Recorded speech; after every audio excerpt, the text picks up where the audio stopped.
I'm coming through. Okay, we're going there. We're there with you right up till the morning hours, you know. Yes.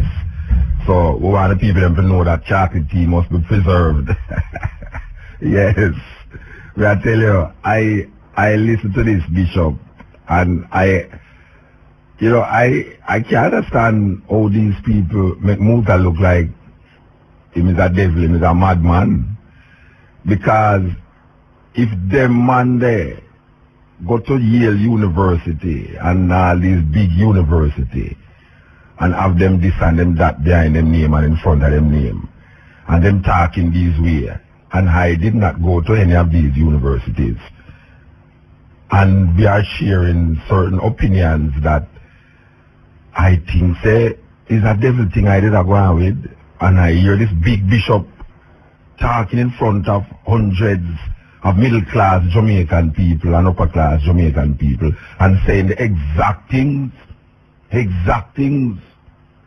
that MUTA Baruka is saying on the radio and get cursed for. And I never hear nobody curse him. Even my brethren, Reverend Chisholm was there. It's sweet day. It's sweet day. This is the cutting edge at RFM. Okay, without further ado now, we want to tell you that we're going to present this man here, as I said before. He was here Saturday giving a talk at the Meridian Pegasus Hotel, and he's a bishop, an Anglican bishop. He has many books out there, you know, many books out there, and we are there the pleasure of listening to him. So we're going to make you hear what we hear when we was there, cutting edge style. Thank you. Yes. Good morning, everybody. I must say to you that the one who is introducing him is Beverly Manley. I would rather die in a confrontation than die running away from it. When I become convinced of something, I have to hit it head on. I cannot be diplomatic. The words of Bishop John Spong.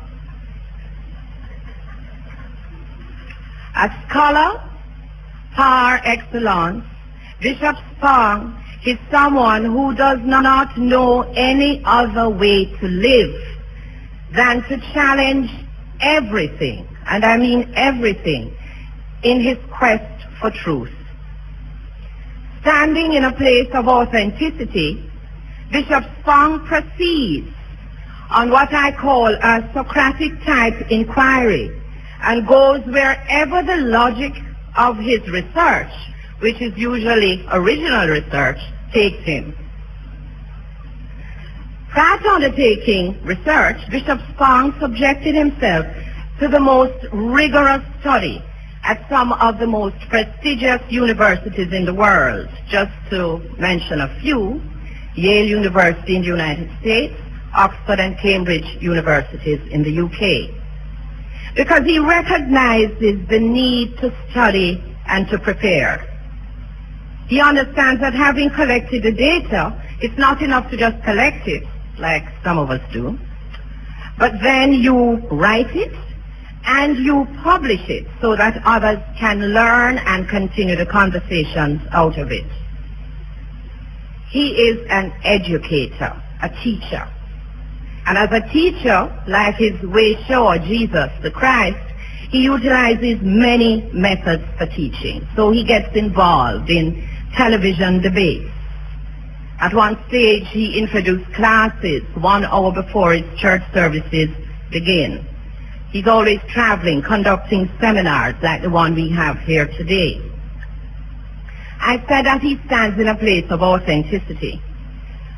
But Bishop Spong also represents for me courage and commitment.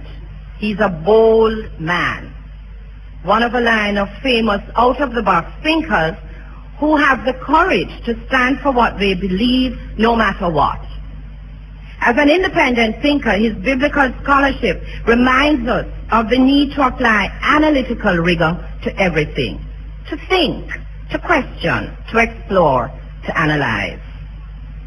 In taking on such issues as gender, race, and sexuality, he lives a life that is as controversial as it is informative and thought-provoking.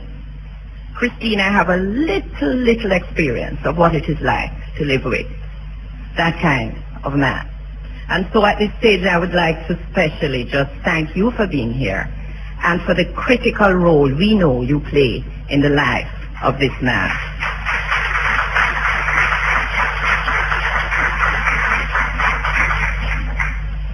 For the purposes of this seminar, therefore, I suggest that to get the best out of it, apart from just listening, that we just decide this morning to become like Bishop Spong. What do I mean by that? Be prepared for any eventuality. Be open and receptive. Engage in the inquiry, either by listening or talking, as he moves us from myth to reality. Let us receive this information, experience this information, know this information, become this information, so that when we leave this place, we too can spread the gospel, the good news. We ask you to stand and give a real, warm Jamaican welcome to John and Christine Spong. Thank you very much. I just told Beverly I'd love to take her with me so she could introduce me everywhere I go. I'm delighted to be here, and Christine is delighted to be here. We have been in Jamaica now for 5 days, and we've seen a lot of the beauty and wonder of this place. And I've sort of paid off a debt to a priest who served in my diocese named Gervais Clark, who is kind of a walking Chamber of Commerce advertisement for Jamaica every time I saw him. And I promised him that someday I would come and see this land that he loves so much and talks about so frequently. And it's been a privilege and a pleasure to see it. We've seen alligators and waterfalls and places where you catch your lunch and they cook it for you if you're lucky. And we've toured with some wonderful people, and we've had an opportunity to have dinner with a number of folks, and it's just been a real privilege and a real pleasure. So thank you for giving me that opportunity. The format for today is going to be divided into 2 parts. Each part will have a presentation and a question and answer period, and there are microphones in the audience so that people can go to the microphones when the question period comes and raise questions so that everybody can hear them. And then we'll have a coffee break in the middle, and then we will repeat the process for the second presentation and question period. And what I've decided to do is to talk about the Bible. Now that may be carrying coals to Newcastle, but I don't think so. Because I think people have some sense about what the Bible is, but very little knowledge of the Bible, particularly in its content, in its formation. The Bible has 66 books in it, 79 if you count the Apocrypha. And obviously in one morning, I'm not going to be able to cover all of the material in 66 or 79 books. And for that reason, I've placed a whole bunch of things over on the wall that you can just look at whenever you have time during the breaks, and perhaps let that filter in. The Bible is not an easy thing to talk about, because the Bible is used by a lot of people in strange ways, sometimes to diminish and to hurt other people. The Bible is not an unmixed blessing. Religion is not an unmixed blessing. Please recognize that on September the 11th, it was very religious people who commandeered airplanes and drove them into the World Trade Center and the Pentagon for the sole purpose of killing people in the name of their God. And people say, oh, that's terrible. Maybe that's the way Muslims act. Certainly Christians wouldn't act like that. Well, look at our history. Religion is sometimes a very dark force in life. I grew up in an evangelical Anglican church. In that evangelical Anglican church, I learned to love the Bible. My mother gave me a copy of the King James Version of the Bible for my Christmas present when I was 12 years old. It was one of those big fat books with floppy leather covers and a gold cross on the front and gold gilded pages and red letters wherever Jesus spoke. The kind of old-fashioned Bible. And I placed that Bible beside my bedstand. And I have read that Bible almost every day of my life since I was 12 years old. It is a book I treasure. It is a book I know inside and out. I suspect I've read it through more than 25 times. I know its history. I know its content. I know what it means to be used as a book of life, and I know what it means to be used as a book of death. It is a great book, and I stand before you as one who treasures it. Please do not hear what I say today as coming from an external critic of the Christian faith. I am one on the inside of this Christian faith. I am one who treasures the Bible, who reads the Bible with great integrity every day of my life, and I want to share some of that insight with you. But even though I love the Scriptures, I also was raised in an evangelical Anglican church that taught me some strange things. My church taught me, for example, that segregation was the will of God. And when I ever doubted that teaching, the Bible was quoted to prove to me that God intended for the races to be segregated. I was raised in North Carolina in a very segregated society. And the process of moving into a different understanding of what human life is all about was made difficult for me by my church. It was a segregated church. My mother and father were good church-going people. My mother and father taught me good manners. They taught me, for example, that I should never speak to an adult without saying sir or ma'am to them. Whenever an adult asked me a question, I would say yes sir or no sir, yes ma'am or no ma'am, whatever was appropriate. And yet, I remember a time when I was no more than 3 to 4 years of age, when an elderly African-American man said something to me, and I responded to him by saying yes sir or no sir, and my father took me rather forcibly into the house and lectured me sternly. "You do not say sir," he said, to what he called a Negro. That was like a grain of sand underneath the sole of my shoe. I couldn't put that together with the things that I was learning about how one respects one's elders and how God loves all people. I will never forget a time when I was only 10 years old, and I think in the 5th grade of my school, and World War II had just broken out, and another school in town invited my school to send some representatives to their school to participate in a patriotic assembly. For some reason, I was one of the 3 children chosen. As far as I was concerned, it was just a good way to get out of school for a day. I didn't know anything about what was going on. I had no sense of what this was all about. And so we drove from my school to another school. And when I got there, that's the first time I realized that our schools were segregated.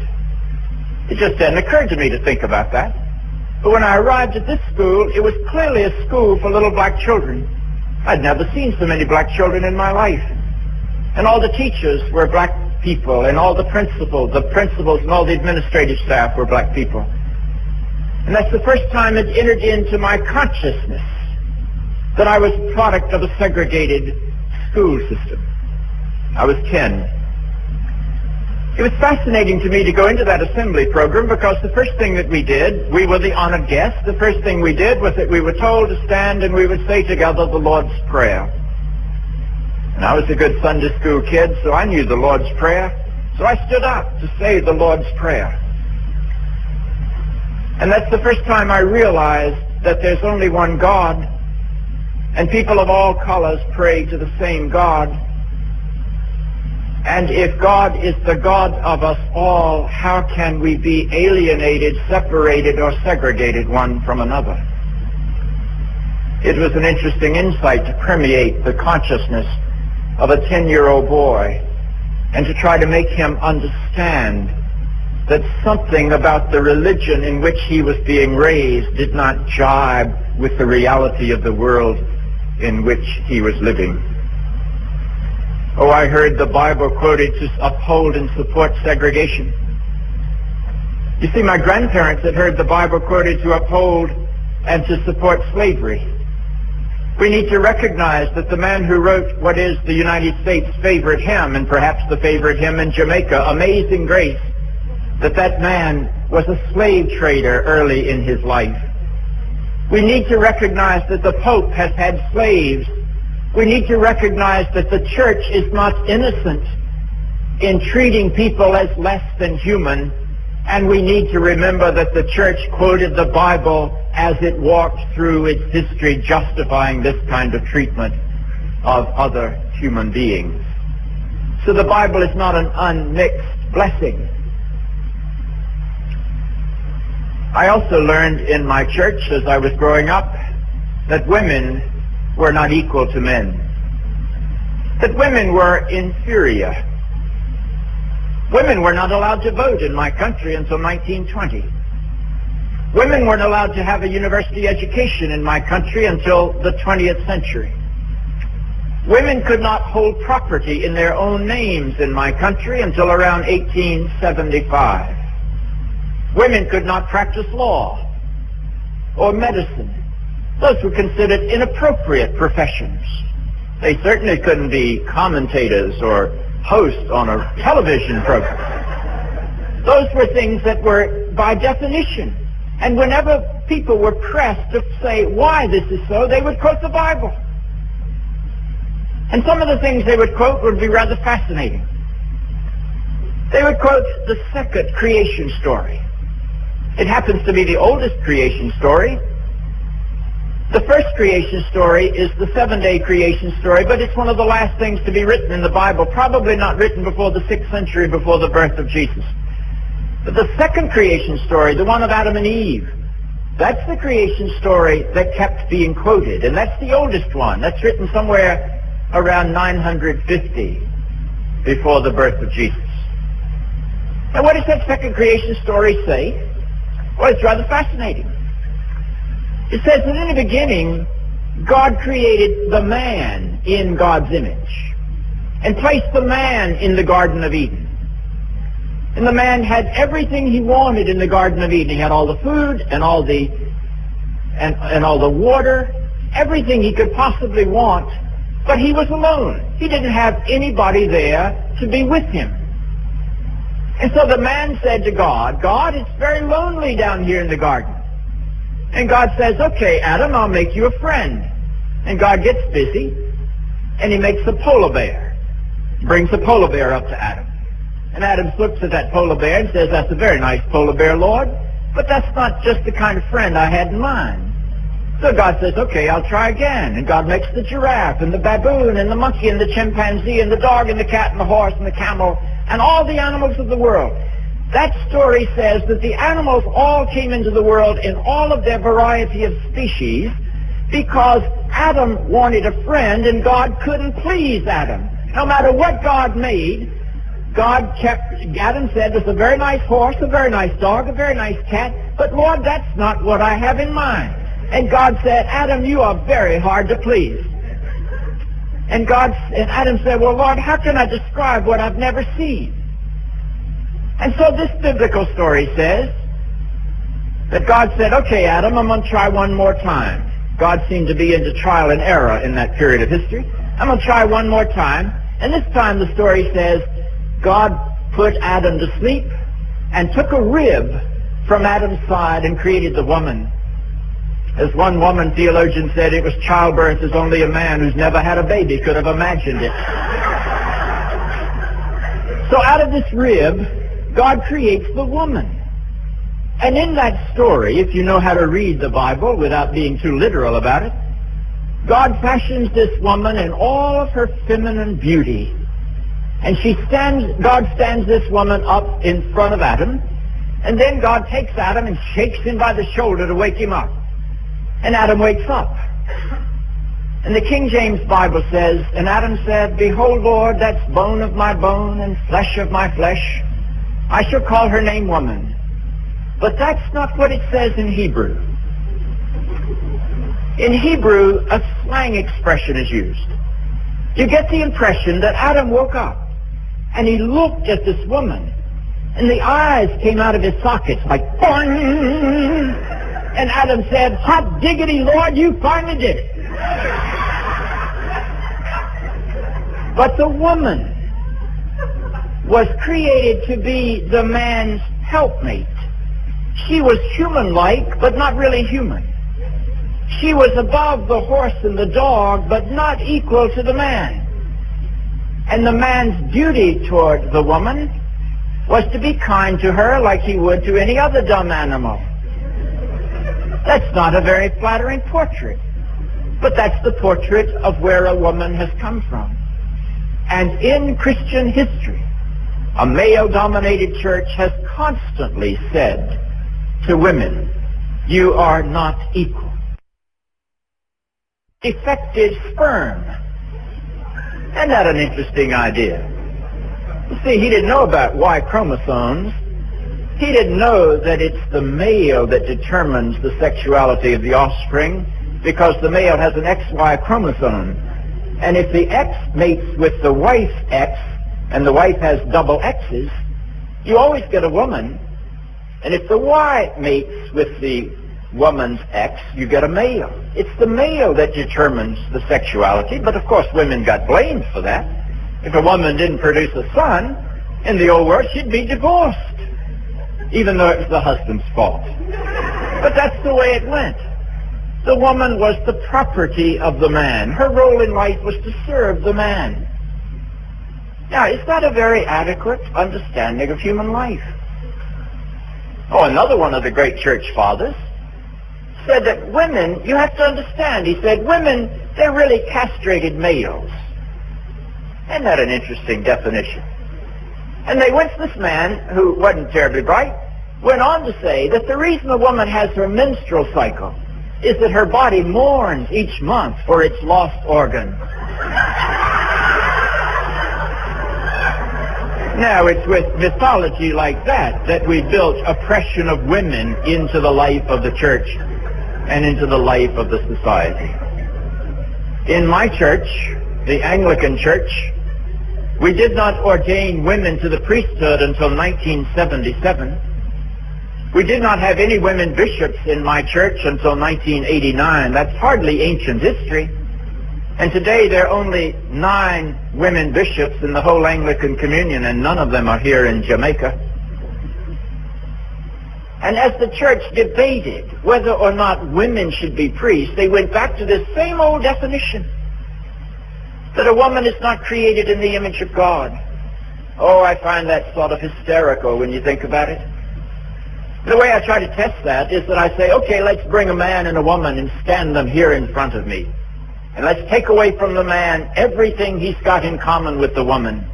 Take away his hair, and his head, and his eyes, and his nose, and his mouth, and his throat, and his larynx, his heart, and his lungs, and his stomach, and his intestines, his legs, his knees, his ankles, his feet. Take away everything the man and the woman have in common until you get the only thing that they don't have in common, and then ask yourself, how godlike is that?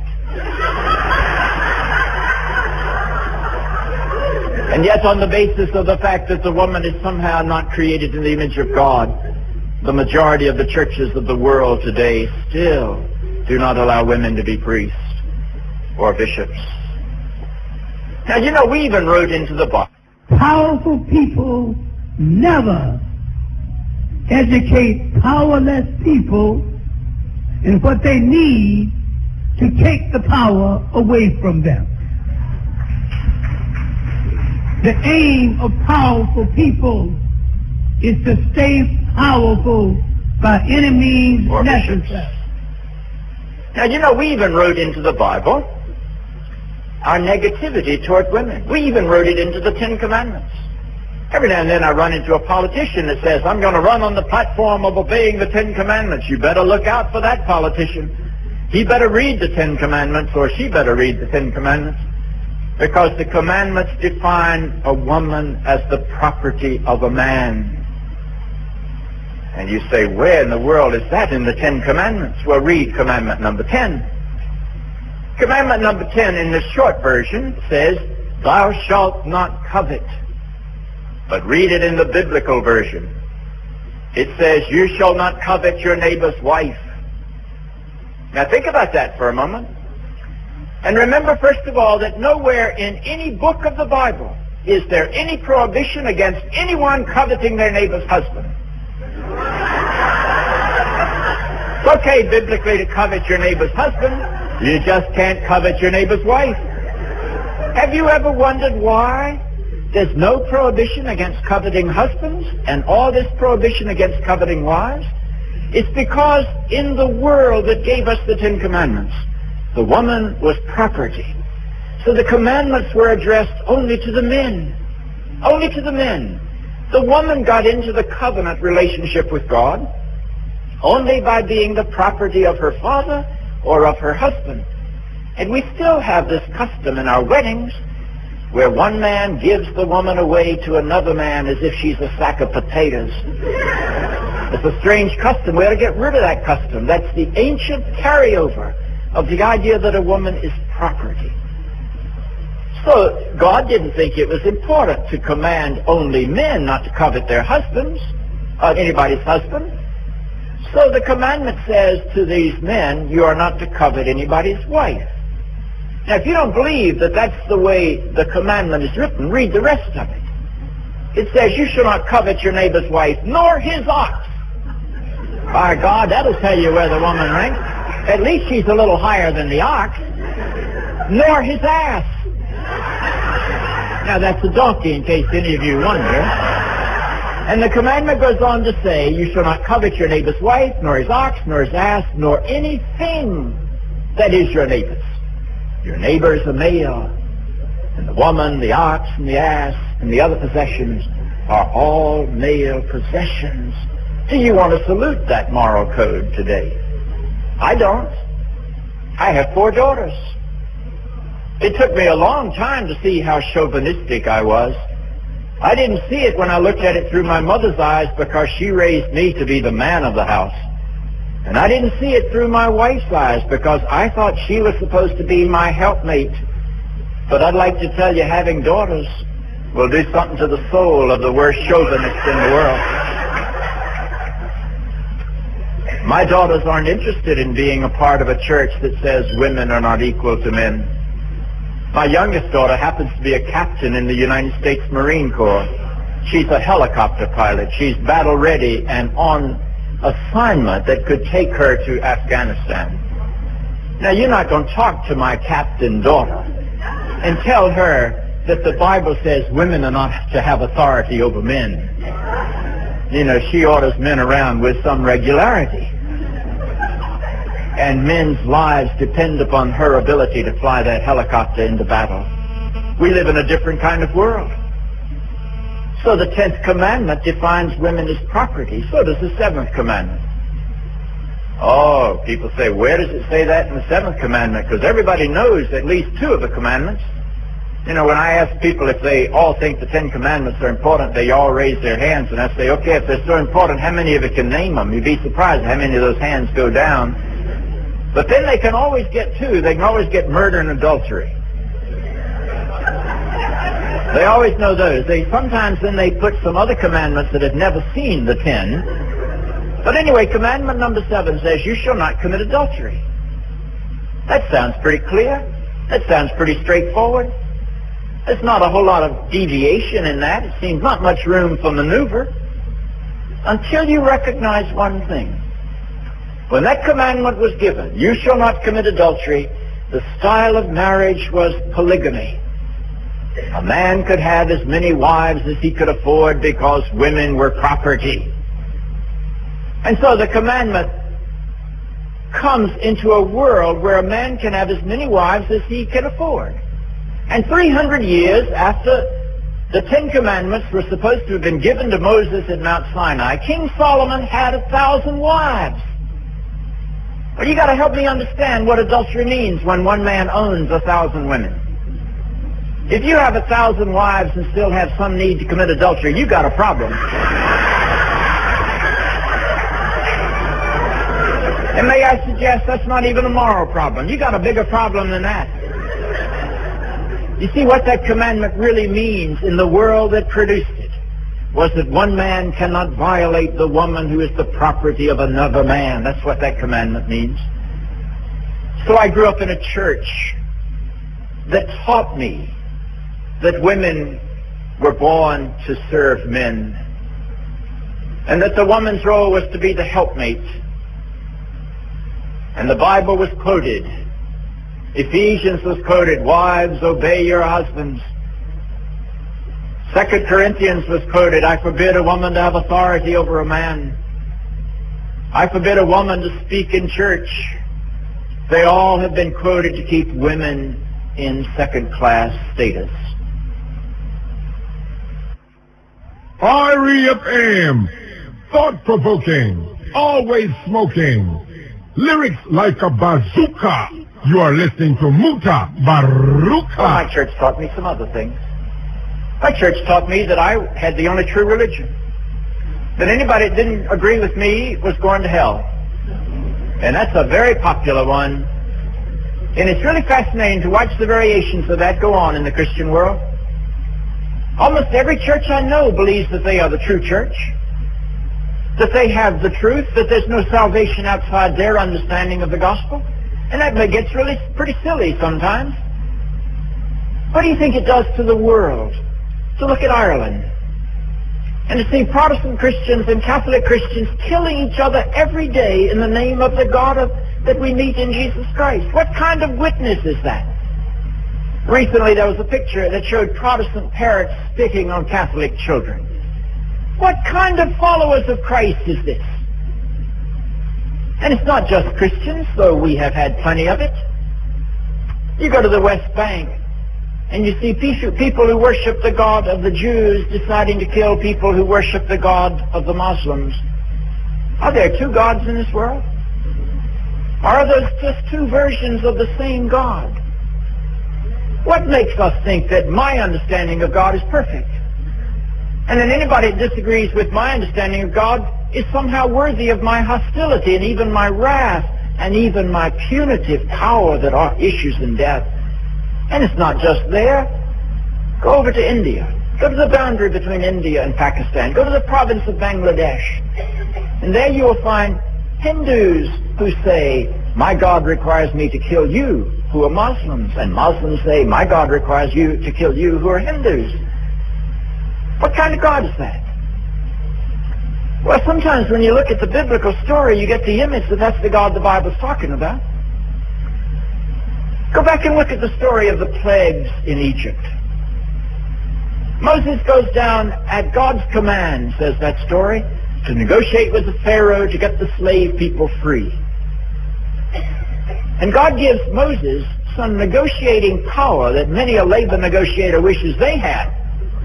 You know, Moses has the ability to turn the Nile River into blood. And all the life of the Nile River dies. And Egypt depended upon the life of the Nile River. So the frogs began to come out of the river, and then the frogs died, and then the flies came in, and then the people got boils, and the animals got murine. That was the first instance of mad cow disease in the ancient world. And then there were sandstorms, and then the sun seemed to go out. God just beat up on the Egyptians, one plague after another. And finally, when that story gets to the end, God says to Moses, okay, Moses, now, we haven't been able to get the people of Israel free from these Egyptians, even though the Bible said that the Pharaoh had said, okay, Moses, I'm willing to let them go. And then the Bible says, but God hardened the Pharaoh's heart so God could hit him one more time. What kind of strange God is that? Well, in this final plague, God says, Moses, I'm going to really get them this time. You really don't understand why God needs 10 plagues. If God is all-powerful, one plague should have been enough. God's got to do over and over and over and over. But this final one is going to be the clincher. And Moses says, what in the world are you going to do, God? And God says, tonight I'm going to send my angel of death throughout the land of Egypt. And we're going to kill the firstborn male in every household. Now raise your hands, those of you who are firstborn males. I want you to hear this story from a personal perspective. And God says to Moses, okay, Moses, you got a problem. I mean, Moses says to God, God, you got a problem. Some of those houses have Jews in them. How are you going to tell the difference between a Jewish house and an Egyptian house? And God says, well, I thought about that, Moses, and I'll tell you what I want you to do. This day, right before the angel begins the death march, I want you to have all the Jewish people kill the Paschal lamb. And I want you to take the blood from the slaughtered lamb and put it all over the doorpost of Jewish homes. Because my angel of death is not enough to know the difference between a Jewish home and an Egyptian home. He's got to have a bloody doorpost to tell him. And when my angel of death sees that bloody doorpost, my angel will pass over that Jewish home and only kill Egyptians. Well, that's not a very pleasant view of God if you happen to be an Egyptian. But see, that story is written from an Egyptian's point of view. What kind of God is it that chooses one people and hates everybody else? What kind of God is that? That's a tribal God. That's a God who says, only those who look like me and act like me and talk like me and worship like me are God's people. And anybody that doesn't look like me and talk like me and worship like me, then they are not God's people. And if God has rejected them, then it's okay for you and me to reject them, and that's where the bitterness and the hostility and the warfare and the pain and the slavery and the other things that we do to one another in this world comes from. You see, what we've done is to take an ancient tribal history, and we've acted as if every word of that tribal history is the word of God, and therefore we quote it to justify our own hatreds and our own prejudices. There is only one God, brothers and sisters, only one God, and nobody possesses him or her, whatever God is. Nobody possesses God. And anytime you or I begin to believe that we possess God, then we are terrible in hostility toward other people. That's just the nature. Religion is not an unmixed blessing. We have killed people in the name of our God. We have fought religious wars. We have burned people at the stake. But let me tell you, God is not a Christian. God's not a Muslim either. God's not a Jew, though they probably have a better case than we have. God is not a Buddhist. God is not a Hindu. All of those are pathways that various people in the world have tried to walk through to find that which is holy. And I'd like to tell you there are some holy Jews and holy Muslims and holy Buddhists and holy Hindus, and there are some terrible Christians and some terrible Hindus and some terrible Muslims. But it's not because the religious system is evil. It's because none of us has walked deeply enough through our religious system into the holiness of God. So my Bible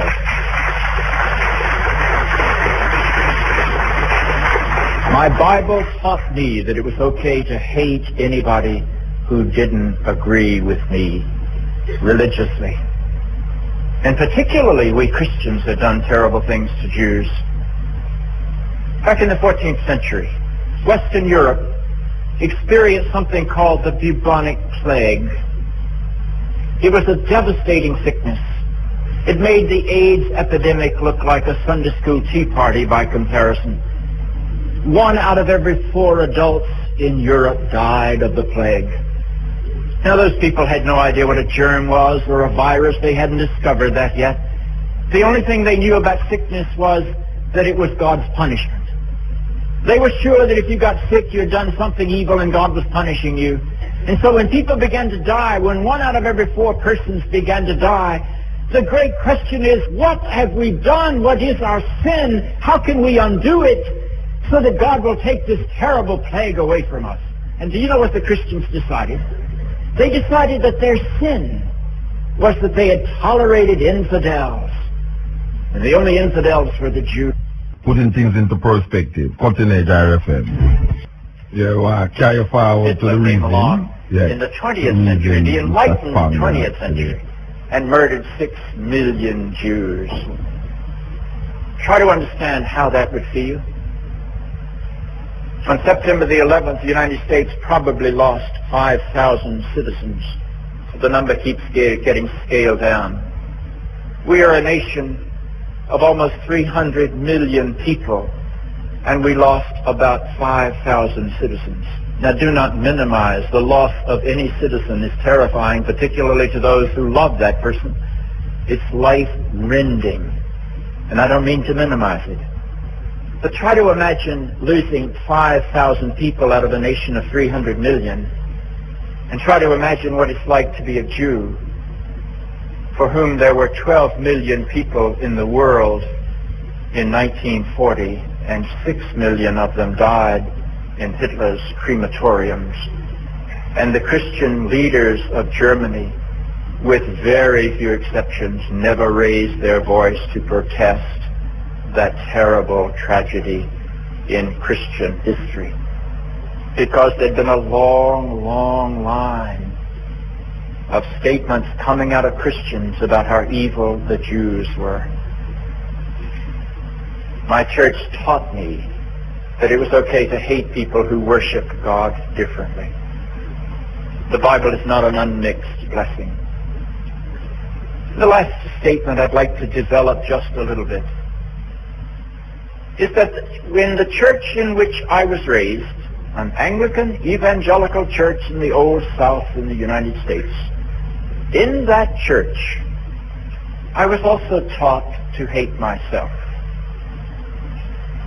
And I would suggest to you that that's the primary message that every Christian has gotten for most of the past 2,000 years. And you say, well, how did the church teach me to hate myself? Well, the church spends most of its time telling you what a lousy, miserable sinner you are. You can't come to church in an Anglican tradition, and I love Anglican liturgy, but you can't come without having your humanity insulted.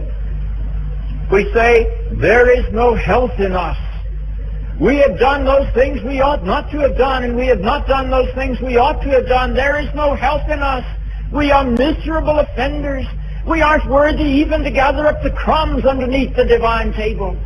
We are helpless and hopeless. We are fallen sinners. We are born in sin. God has to rescue us, and it takes God an awful lot. God has to allow His own Son to be killed. We are so awful. And we've got to be cleansed with the blood of this Lamb. What kind of message is that? It's epidemic in the Christian faith. We start out with that understanding of human life that we were created perfect. And then we fell into sin through the disobedience of our first parents, and that we have been condemned ever since. What kind of God is it that will condemn you and me because Adam and Eve ate of the tree of the knowledge of good and evil? What kind of God is that? Is that a God you want to worship? God's going to beat you for their sins. Well, in reality, most of us wind up doing enough things to deserve our own punishment. But are we helped by being told how evil we are? Suppose you have a brand new precious baby in your life, and you bring that baby home, and you accept the burdens and the responsibilities of parenthood, and you want to be a good mother or a good father.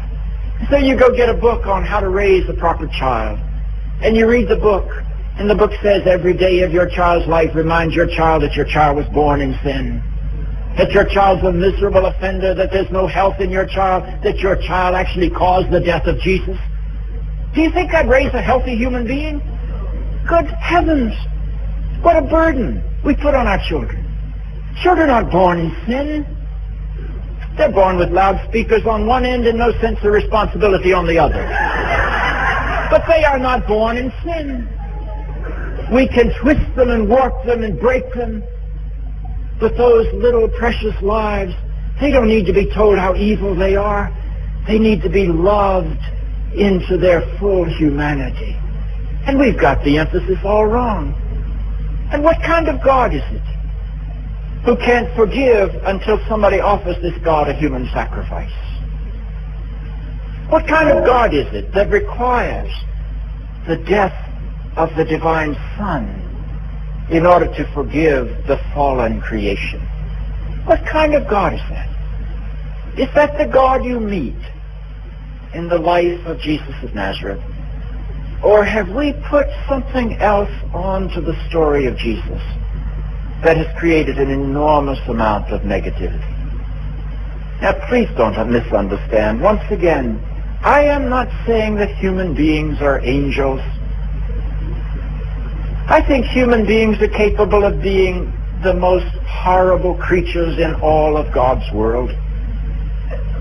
I don't know cows or dogs that act like human beings. You know, in the United States in recent years, we had some human beings take a man whose name was James Berg and attach him by a chain to the back end of a pickup truck and drag him across a gravel dirt road until he was not only dead but dismembered. And they did that because they didn't like the color of his skin. I've never seen a dog act like that, or a horse. Only human beings know how to be that evil. We had another episode. We had a young man, 21 years old, an Anglican, an acolyte, active in his church. He was set upon by a group of people in Colorado, and they beat him until he was unconscious. And then they hung him up on a fence post in sub-freezing weather in Wyoming, and they left him there until he died. His name was Matthew Shepard. And the people who attacked him did not like his sexual orientation. I don't think dogs do that. Please don't misunderstand. Human beings are capable of enormous evil. But I don't think that comes because you and I are fallen sinners. I think that comes because you and I have not yet become fully human. And what we need is not to be rescued from our fall and restored to something we've never been. What we need is to be empowered to step beyond our boundaries and our fears and our insecurities into a new humanity and to become whole and free people. And when you're fully human, you don't need to pretend you're superior to anybody else. You don't need to say, my tribe's better than your tribe. You don't need to say, my gender's better than your gender. You don't need to say, my prejudices are real because you are inferior. And you don't need to say, my God's better than your God, so I'll try to kill you. No, what we need today is not to have sinners rescued. What we need is to have human beings who don't yet know what it means to be human, called and empowered to become something that they have never yet been, full and free and whole and loving and capable of stepping across all of the boundaries of race and gender and prejudice and religion and create a new humanity. Now, I think we've got to retell the whole Jesus story. He didn't rescue the fallen. He came to love us into loving, to show us how to live so that we could live fully, to enable us to be all that we are. Now, that's an interesting way to introduce the Bible. That sounds pretty negative. Let me just repeat, the Bible is not an unmixed blessing. It's been used as a weapon of terror. It's also been used as a book of life. So let me conclude this first presentation by saying, what are the three basic truths that I think you've got to find in Scripture? And you don't find them by reading the literal words. You find them by going into the text and touching the very depth of the experience that the Bible is written to communicate. What does the Bible communicate to us? What are the three basic biblical lessons that we need to learn? Well, the first one is the gift of the Hebrew people to us. And that lesson says that every life is holy. Every life. That every life bears the divine image. That we are all made in God's image. No matter what our external differences, we are all holy people. And part of what we've got to do as worshipers of God is to see God present in every other human life. And if you cannot see God present in every other human life, you've missed the first and primary lesson of the Bible. We were made in God's image. We must relate to each other as if every person is holy. I loved being in India some years ago because the Indian people don't shake hands vigorously like Western people do. You know where the handshake comes from? When you stick out your hand like this, that shows that you aren't drawing your sword over here to hit them. That's where the handshake comes from. So you stick it out as if you're friendly so you don't cut their gizzards out. It's a very hostile sort of gesture. But in the East, in India, when two human beings meet, they fold their hands in the posture of prayer and they bow to each other. What does that mean? That's their way of saying, the Holy God dwells in you. The Holy God dwells in you. What a powerful symbol. What a great way to practice the first lesson out of Holy Scripture, that every life is holy, every life bears the divine image. So you cannot enslave or segregate or oppress or repress or hurt or kill that which bears the divine image. So the first lesson of Scripture is that all life bears God's image. The second and the primary gift of the Gospels to me is that what Jesus really means is you are loved. That's what Jesus means. Outside the boundaries of the love of God. That's the Jesus message. And he lives it out. People forsake him and he loves them. They deny him and he loves them. They betray him and he loves them. They torture, he loves them. They kill. Powerful people never educate powerless people in what they need to take the power away from them. The aim of powerful people is to stay powerful by any means. I recognize our first question. Yes, you mentioned about the Adam and Eve story and how it has oppressed the concept of the feminine. Wouldn't you say that in the need to revive that feminine quality, the Christians have also made a blunder in recognizing a virgin birth? I am seeing that the virgin birth is a next aspect of the degrading of the woman and the feminine quality. I think you're right. But I'd like not to address that question until the second session, because that's exactly what I'm going to talk about in the second session. What I'm going to do is try to take some of these principles and go through the birth stories of Jesus and show how they're in conflict with a lot of things. But yes, I'd say the virgin birth story is a sexist story. At its heart, it's a sexist story, and it's been used throughout history to denigrate women. Let me build on that just a little bit, because I won't be able to do it this afternoon. And then I'll come to the next question. This will just be brief. When the church decided that there was only one ideal woman, and she was a virgin mother, it sort of meant every other woman was reduced to being less than ideal. It's very hard to be a virgin mother. You know, most people just can't put that together. So if only one woman is ideal and she is a virgin mother, every other woman is reduced to being something insignificant or evil or deformed or not quite whole. That's the first bad lesson of that.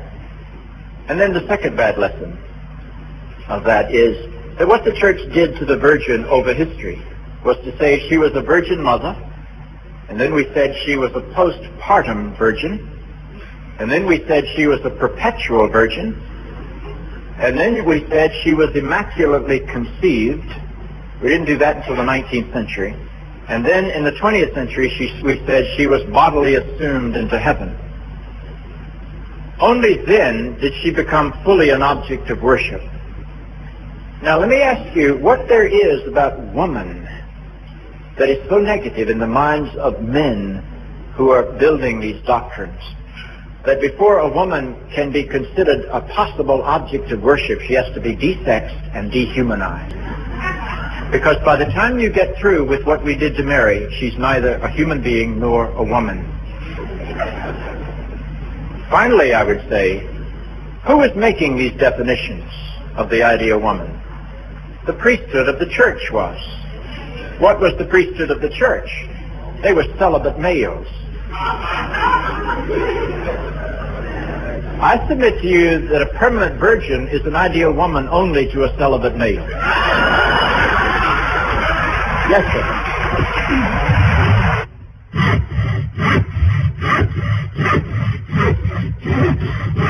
Why is it necessary to reform Christianity? Why not just recognize all humanity and universal truth? It's a good question.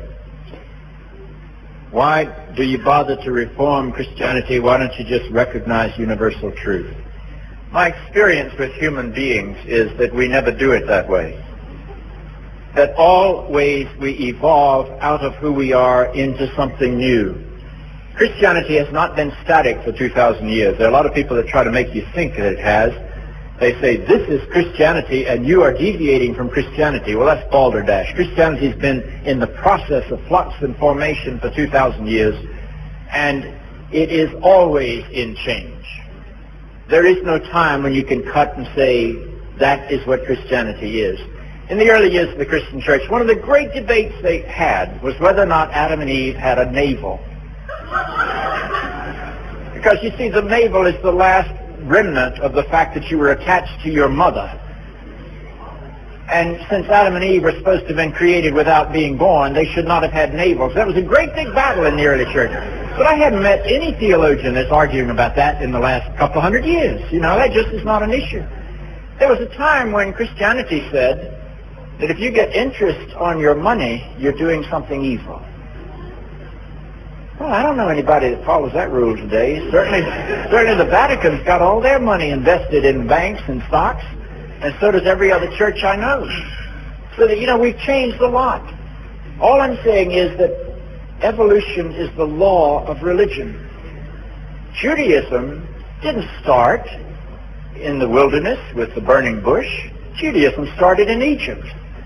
There was a pharaoh named Amenhotep IV who had this vision of God as one and distant.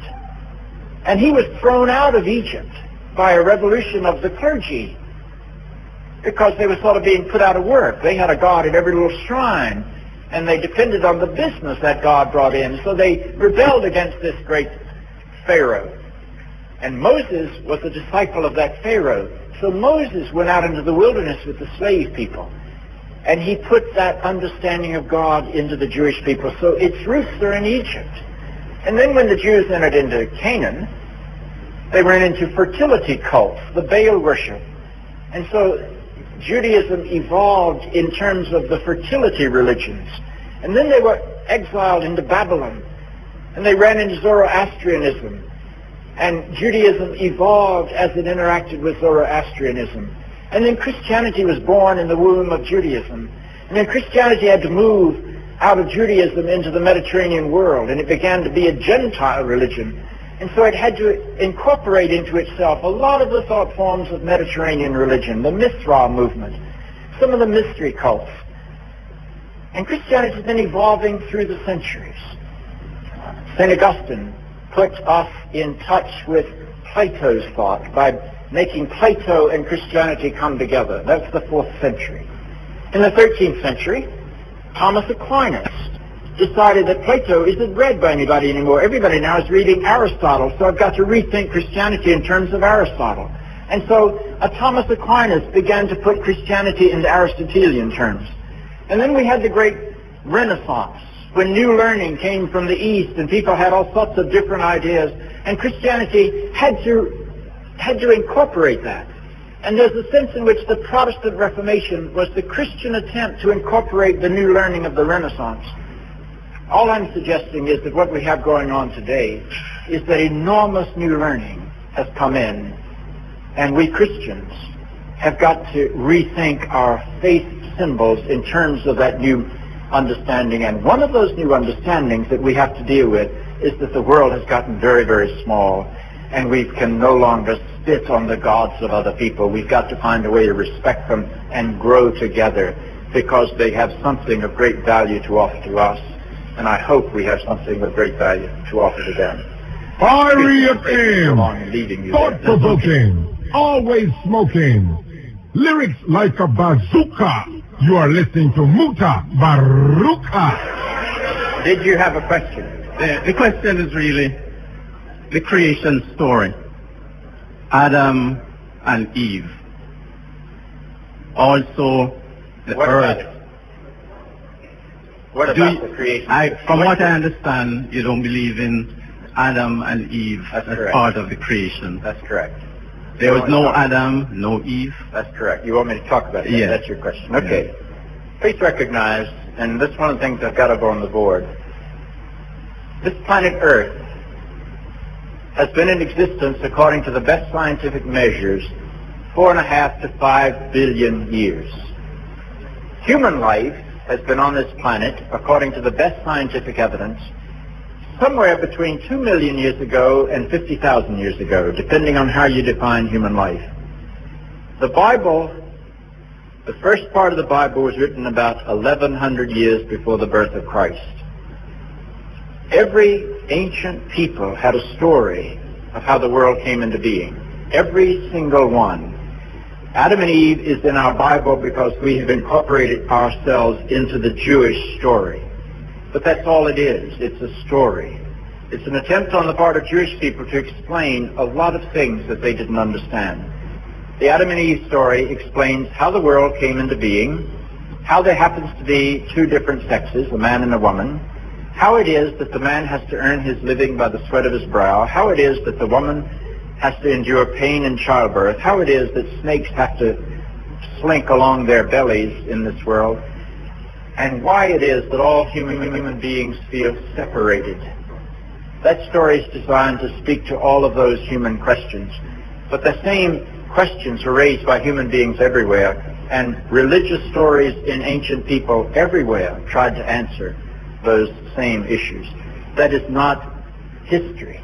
That is mythological attempt to understand reality. Thank you. Yes, ma'am. What do you think about the way we were socialized to, in the beginning of our lives, that we should learn to read, to write, to have an education, buy a house, get cars, all the material things. Yet in the end we are told to seek ye first the kingdom of God and his righteousness, and all the other things will be added unto us. And we go through life going through a lot of struggle, trying to achieve these things, and we wait until we are about to die. We go to church with a big Bible. We have one foot on a banana skin and the other one over the grave. When you get toward the end of your life, you have to cram for final exams. That's why you do that. Your question's a good one. Human beings always will try to do survival. Survival means they've got to have a safe place to live, they've got to have enough food to eat, they've got to be able to lie down in safety, they've got to be able to earn enough money to keep body and soul together. So that to be human immediately gets you into the survival mentality. Now the issue comes when you have enough to survive, and then you try to add more meaning to your life. I'd like to tell you, I know a lot of very rich people who are miserably unhappy. I know people who've got everything they could possibly want and still commit suicide. Material things don't finally fill the emptiness of the human heart. But a lot of people think they will. If I only had this, I would be happy. I do think there is a time when we're going to have to be responsible for one another. I don't believe the world will survive with half of it dieting and the other half of it starving. I think there's got to be a way, somehow, that we provide at least basic subsistence for every human being in the world and an opportunity for them to move from basic subsistence into a better kind of life. Now, that's not easy. It's not easy, and it's impossible, I would say, if the world's population keeps doubling every 40 years. There aren't enough resources to support the doubling of the human population.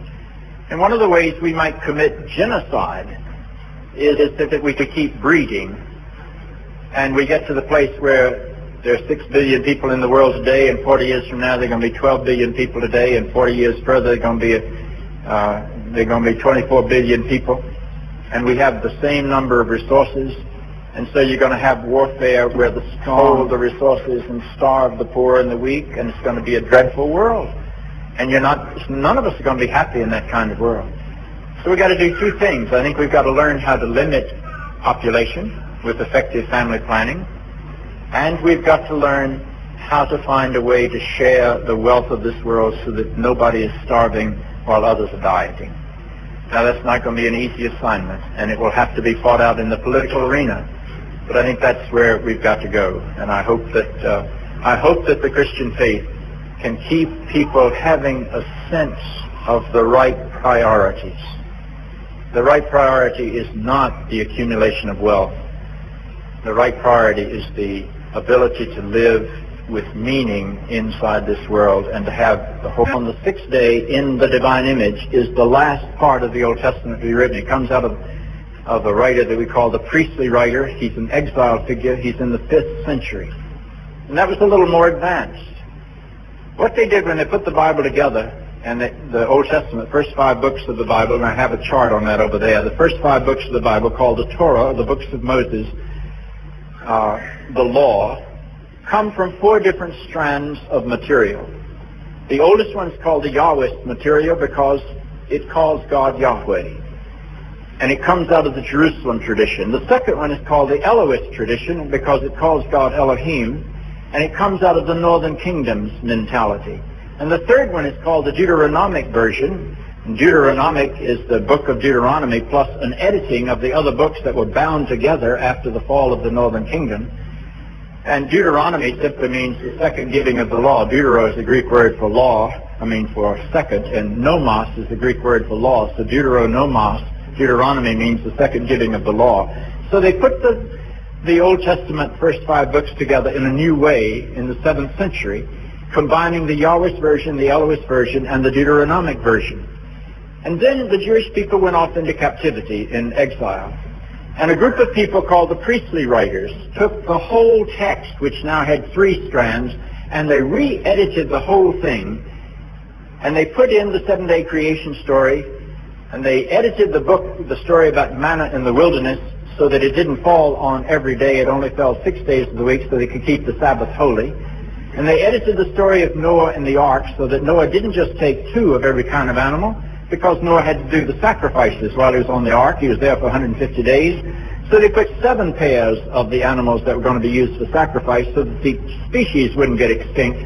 They put the story together. And it was that priestly writer who wrote the Genesis 1 account.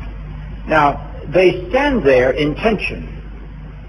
But unfortunately, when Paul quoted the origin of woman, he always quoted from this ancient one that saw women only as the second-class citizen, the put down.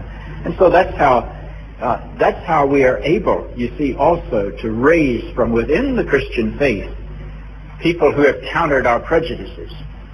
Please remember that all of the civil rights leaders in the United States were the Reverend Martin Luther King Jr., the Reverend Ralph Abernathy, the Reverend Jesse Jackson, and they were quoting the Bible against the way the Bible had been interpreted to support segregation.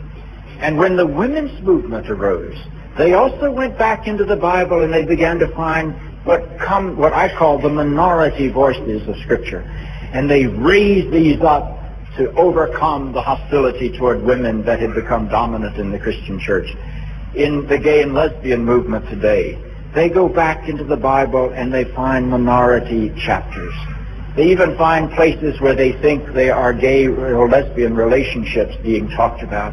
And they use the Bible to strike against the oppression that gay and lesbian people have experienced by the Christian church. And what I am doing when I begin to talk about how we're not born in sin is to find another way to open the Bible to a different possibility and let minority voices challenge the majority interpretation.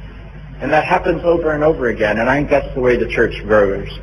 What we do is to have these minority voices of the past come out in the present in a new set of circumstances, and they become the minority voice of the majority voice of the future. But they're always there in the seeds. Thank you for your question. It was a good one. Sorry, Bishop, with respect. The second part. Genesis 1, you say, is one tradition. Yeah. Genesis 2 is a separate tradition according to you. I don't accept that, but according to you. Yeah. You say both sense of equality can be found in the document 1 according to you, and in the document 2 according to you. How do you deal with the Hebrew term for help and spiritual? Equal on even term. How do you deal with that? Well, you see, you're asking me a question that I wrote a whole book to try to answer. It was called Rescuing the Bible from Fundamentalism. Yeah. But, I can't in the question period go into the total argument of that book. I simply don't invest Scripture with the authoritative Word of God concept. I think Scripture comes out of the people, and they don't always understand what they're writing. So that's the way I would deal with that. Yes, ma'am. Greetings, everyone. I would like to know, with God of the universe and all the universal God, how do you analyze love, hate, and Jesus? Love, hate, and what? And Jesus. Thank you. That's a good question. Take me about 2 hours to answer it. Let me try to be brief about that. The last book that I wrote was called A New Christianity for a New World. Just came out 4 days after the September the 11th attack. And in that book, I try to analyze the sources of evil. I don't think they have anything to do with a prehistoric fall into sin. I think they have to do with the fact that we have not evolved through our history into full humanity yet. And so out of our insecurity and needs, we do dreadful evils to one another. The counterpart of that is, how do you deal with that? If that's the way you understand evil, how do you deal with evil? You don't deal with it by condemning it. You deal with it by empowering people to step beyond the need to hurt one another. And in that book, I try to retell the Jesus story in terms of that. And I'm going to do this in Miami tomorrow in more detail. I'll try not to do it in great detail now because it's time for the coffee break. But what you need to do is to recognize that the Jesus story, when it's told, is told against a particular understanding of human life that was Jewish. And what they did was to tell the Jesus story in terms of the sacrificial act that took place on the Day of the Atonement in the Jews, the day they called Yom Kippur, where they took a perfect lamb and they slaughtered the lamb and they sprinkled the blood of the lamb on the people. And their understanding was that the lamb, because the lamb was physically perfect, and because the lamb cannot choose to do evil, the lamb was therefore a perfect offering. And they could offer this perfect offering to God, and God would accept the perfect offering offered by imperfect people. And then they would take the blood of this perfect lamb and sprinkle it on the people, and they felt that that blood cleansed them from their sins. And what these early Jewish people did in the light of their experience with Jesus was to interpret the death of Jesus in terms of the death of the Lamb of Yom Kippur. And that's why we call Jesus the Lamb of God. That's why we say he bears the sins of the people away. That comes right out of the liturgy of the Jewish synagogue, Yom Kippur. Now, that was done against the background of understanding human life as having been created good and then falling into sin. What I'm suggesting in a post-Darwinian world is that there never was a time when there was a perfect creation from which we fell, that we emerged out of evolution, and we simply haven't emerged far enough. And what we've got to have in Jesus is not the rescuer of the fallen, but what we've got to have is the empowering sense of the life and love of God that will enable us to continue our journey into a full humanity. And I try to tell the story of Jesus in maybe 3 chapters in that book against that sort of background. But that's as far as I can go. This will be our last question. I'll try to be brief. If you be brief, I'll be brief. Yes, hello. During your sermon, you have used the word love 22 times. Good. and you have used the word respect only 3 times. How important is respect to Christianity? Thank you. Well, I'm glad you're sitting back there keeping records of what words I'm using. I don't know that I think those words are different. I don't know how you can love and not respect at the same time. I think they are part and parcel of the same thing. The words that I tend to use to describe God and the Jesus experience, those words are, God is the source of life, so the more fully I live, the more I can reveal God. God is the source of love, so the more wastefully I love, the more I can reveal God. God is the ground of being, so the more I have the courage to be all that I am, I make God visible. And I'm a Christian because when I look at Jesus, I see a life so fully lived that I think the life of God is manifested in him. And I see a love that is so wastefully given. He gives his life away over and over again, not just on the cross, but over and over again. And so I believe I see the very source of love in him. And he seems to have the courage to be who he is under every set of circumstances. You know, they try to make him their king at Palm Sunday with cheers, and most people have their heads turned by what I call the sweet narcotic of human praise. But Jesus keeps right on going because he is not turned. He doesn't need praise. He is who he is. And then in the time of his crucifixion, when most people die, especially unjustly, when their life is being taken away, they try anything to survive. They beg, they scream, they cry, they whine, they pray, they cuss, they fight. But the portrait you have of Jesus is that he was so full and so complete that he's able to give his life away even as his life is being taken away from him. I see that as a picture of what God is all about. So I have no hesitancy joining St. Paul and saying, when I look at this portrait of Jesus, that's where I see the Holy God. You are God in your deepest identity. Religious wars continue to allow so much human suffering within the rest of the third world? Good question. I don't know how I can explain it. It simply is. It is through a lot of accidents of history, and it is through some interesting conditions over which Europeans had no control whatsoever, in that they had a climate that didn't drain all of their energy, and so they were able to turn some of that energy into power-making enterprises, and they happened to be able to get some gunpowder from China. You know, China had a civilization long before Western Europe. Western Europe was still swinging by their tails in the trees when China had a very big civilization. But the world has turned, and Western civilization, which happened by, again, an accident of history, to be informed by Christianity. R.E.F.M. Thought-provoking, always smoking. Thank you. Lyrics like a bazooka. You are listening to MUTA Baruka. Yes, we're there with you. I hope you're still there with me. I hope you have been listening. That was a talk given Saturday gone at the Meridian Hotel by John Spong.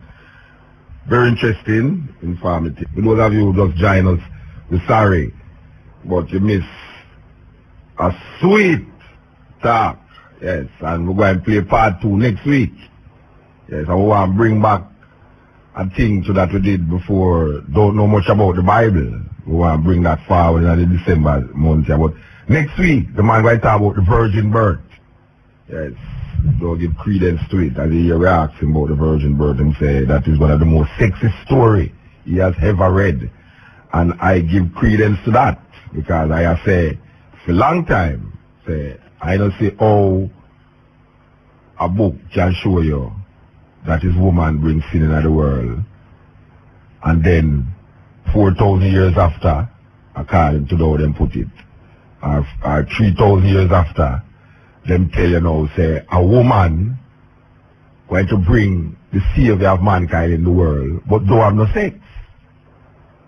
the Roman Catholic, them go even further and say she was immaculately conceived. That means if her mother never have sex to bring she neither. So what is that saying about women? Because we know say all my mother she have no sex. You know, see it to bring me. So we don't know how she will fit into the purity and the divinity of what them talk about in heaven. And we know say one have a perfect to be divine. And we know say my mother is a divine being. We know that. And I have to ask somebody that. If I bring a man in a world like me, she must have been divine.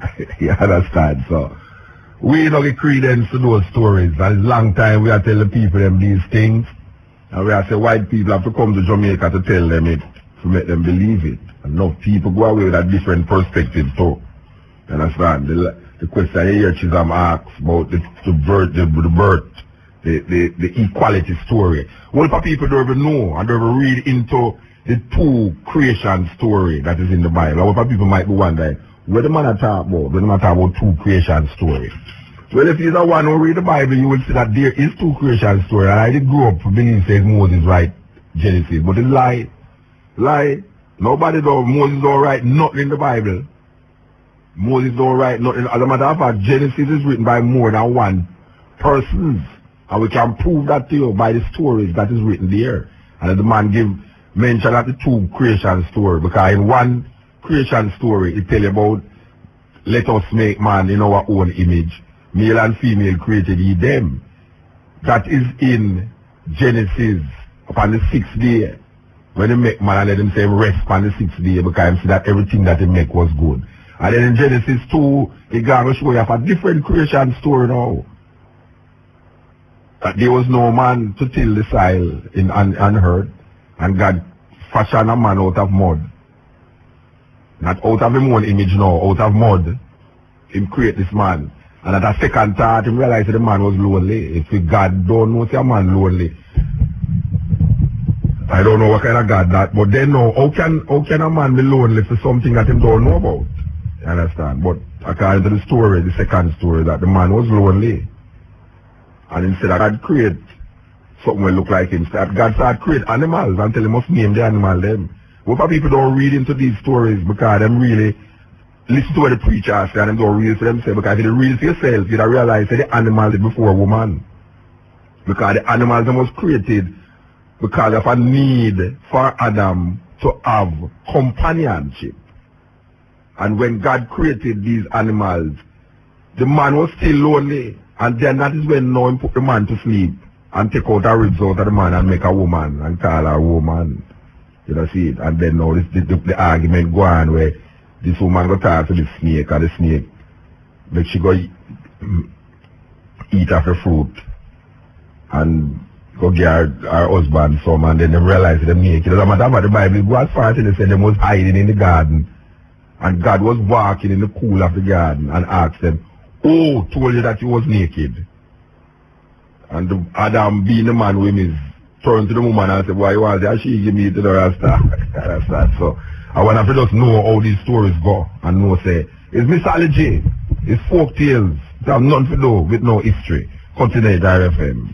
Mr. Mirage Productions in association with Junior Cat, Marlon. Jungle Fest Promotion presents Drum of the Jungle celebrating Sister Aita's Earth Day. Yes. Why you love Sister Aita? Yes, long time ago see her. I know a strong sister that out there in the west there in Montego Bay, St. James. Yes, she's celebrating her Earth Day. Right over there in the Valley of Decision, Belmont, St. James. This is Friday the 7th of December, starting 12 noon until. Enough excitement, lot of enjoyment.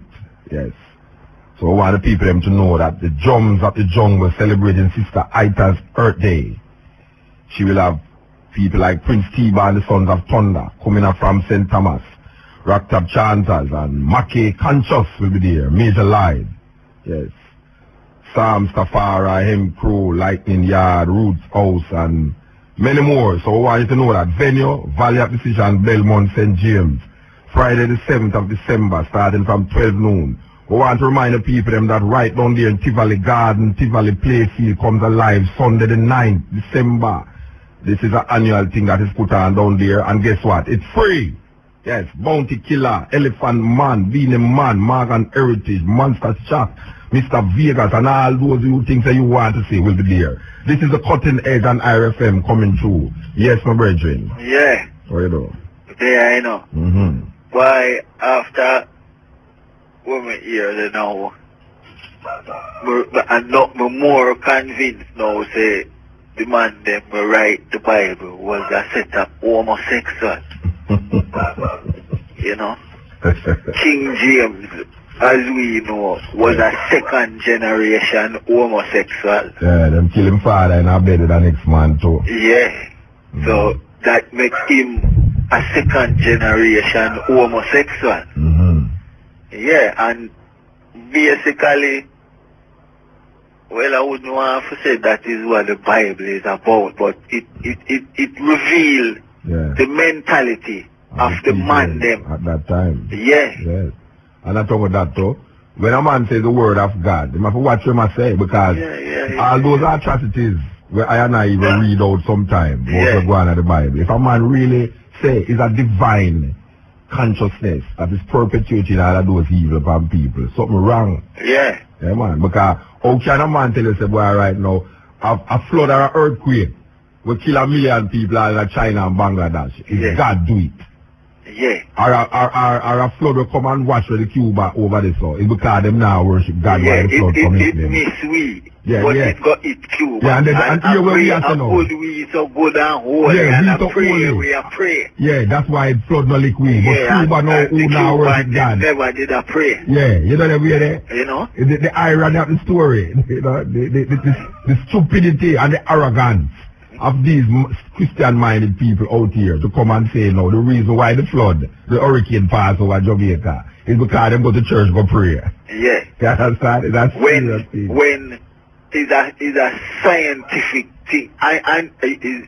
This morning, may I have the conversation there in my house, you know, say, these cavemen who never understand science, telling lie upon God. Of course. Right? Of course. And people feel that God I have fight against God, I have fight against God. No. The concept that these people perpetuate per way. Yeah. But you know why I just go to tell you a while ago about the same flood thing. I would prefer to live in a country where a flood kills 12 people per year than a next country where 1,000 people dead by gun crime. Precisely. You know see? Because we cannot prevent a hurricane, but we can prevent gun crimes in Jamaica, and that none of them politicians is not doing it. Precisely. So we are going pious and pump up, like say boy right now, we so holy because we have more church than anywhere else in the world. And flood no liquid. But look on the criminality, the corruption of the governments and the oppositions. Look on all the murder and bad as things be. Yes. In a year, them a kill 1,000 people over Cuba. Me don't even know if them a do that to over 80. Not even Israel. Right. Look here, Israel people don't dead per year in Palestine, and them fighting a war. Yeah. You understand? Them fighting a war over there, and 1,000 people don't dead per year, and we not fighting a war over here, and we killing off each other. Yeah. You know, but when the hurricane come now, we so holy. Yes. That's it, Miss We. I'm go kill, I'm go wipe out some other place. Yes. I follow you. Yes. And then now Montserrat, then the volcano erupt and watch when the whole 10,000 people have evacuated. Yeah. You hear say, why right now through the people them now will praise God. Yeah. You know, when these are scientific things. Scientific thing that is happening naturally. Yeah. Have nothing to do with no supernatural power.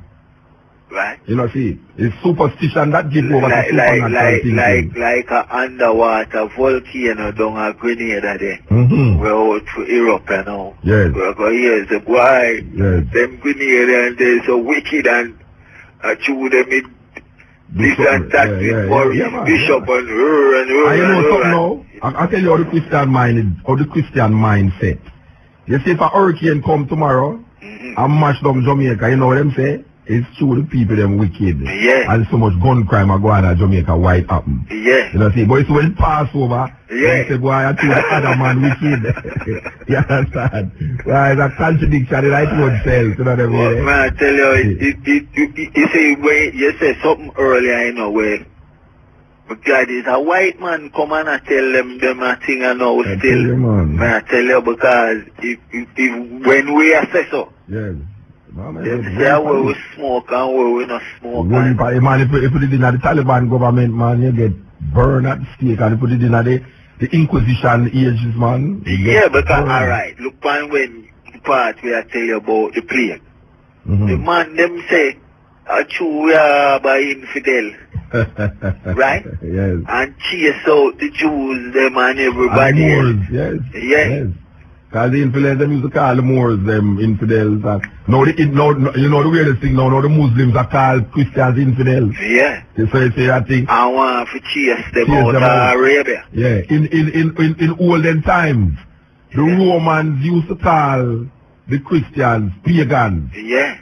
You know, see, because them was giving credence to a Christian God. Yeah. And when Constantine come and declare Christianity as a legitimate Roman religion and a state religion, everybody who did not give credence to Christianity under Constantine was seen as pagans. Yeah. So you see how the shift come. Yeah. You know, see? The man, when the Moors go past Spain there, the man them say when them say, the man them are beard. Twice a day. So devil, witchcraft. Some witchcraft, the man them beard twice a day. Can you hear what them used to do now? Them used to have spies, you know. Yeah. Like you live next door and more now, and you see him beard that the man and go work, and you see him come home back and then beard again. Yeah. And you look over your way and say, wait, how the man not beard this man? You know, him come in my beard again. I forgot to tell the authorities. Yeah, and right against the edge of the Mediterranean there, from even in a them time there, was a very hot place. Yes. But the people here, you say these things, he says that joke thing, you know. Because people don't know of these things, you know.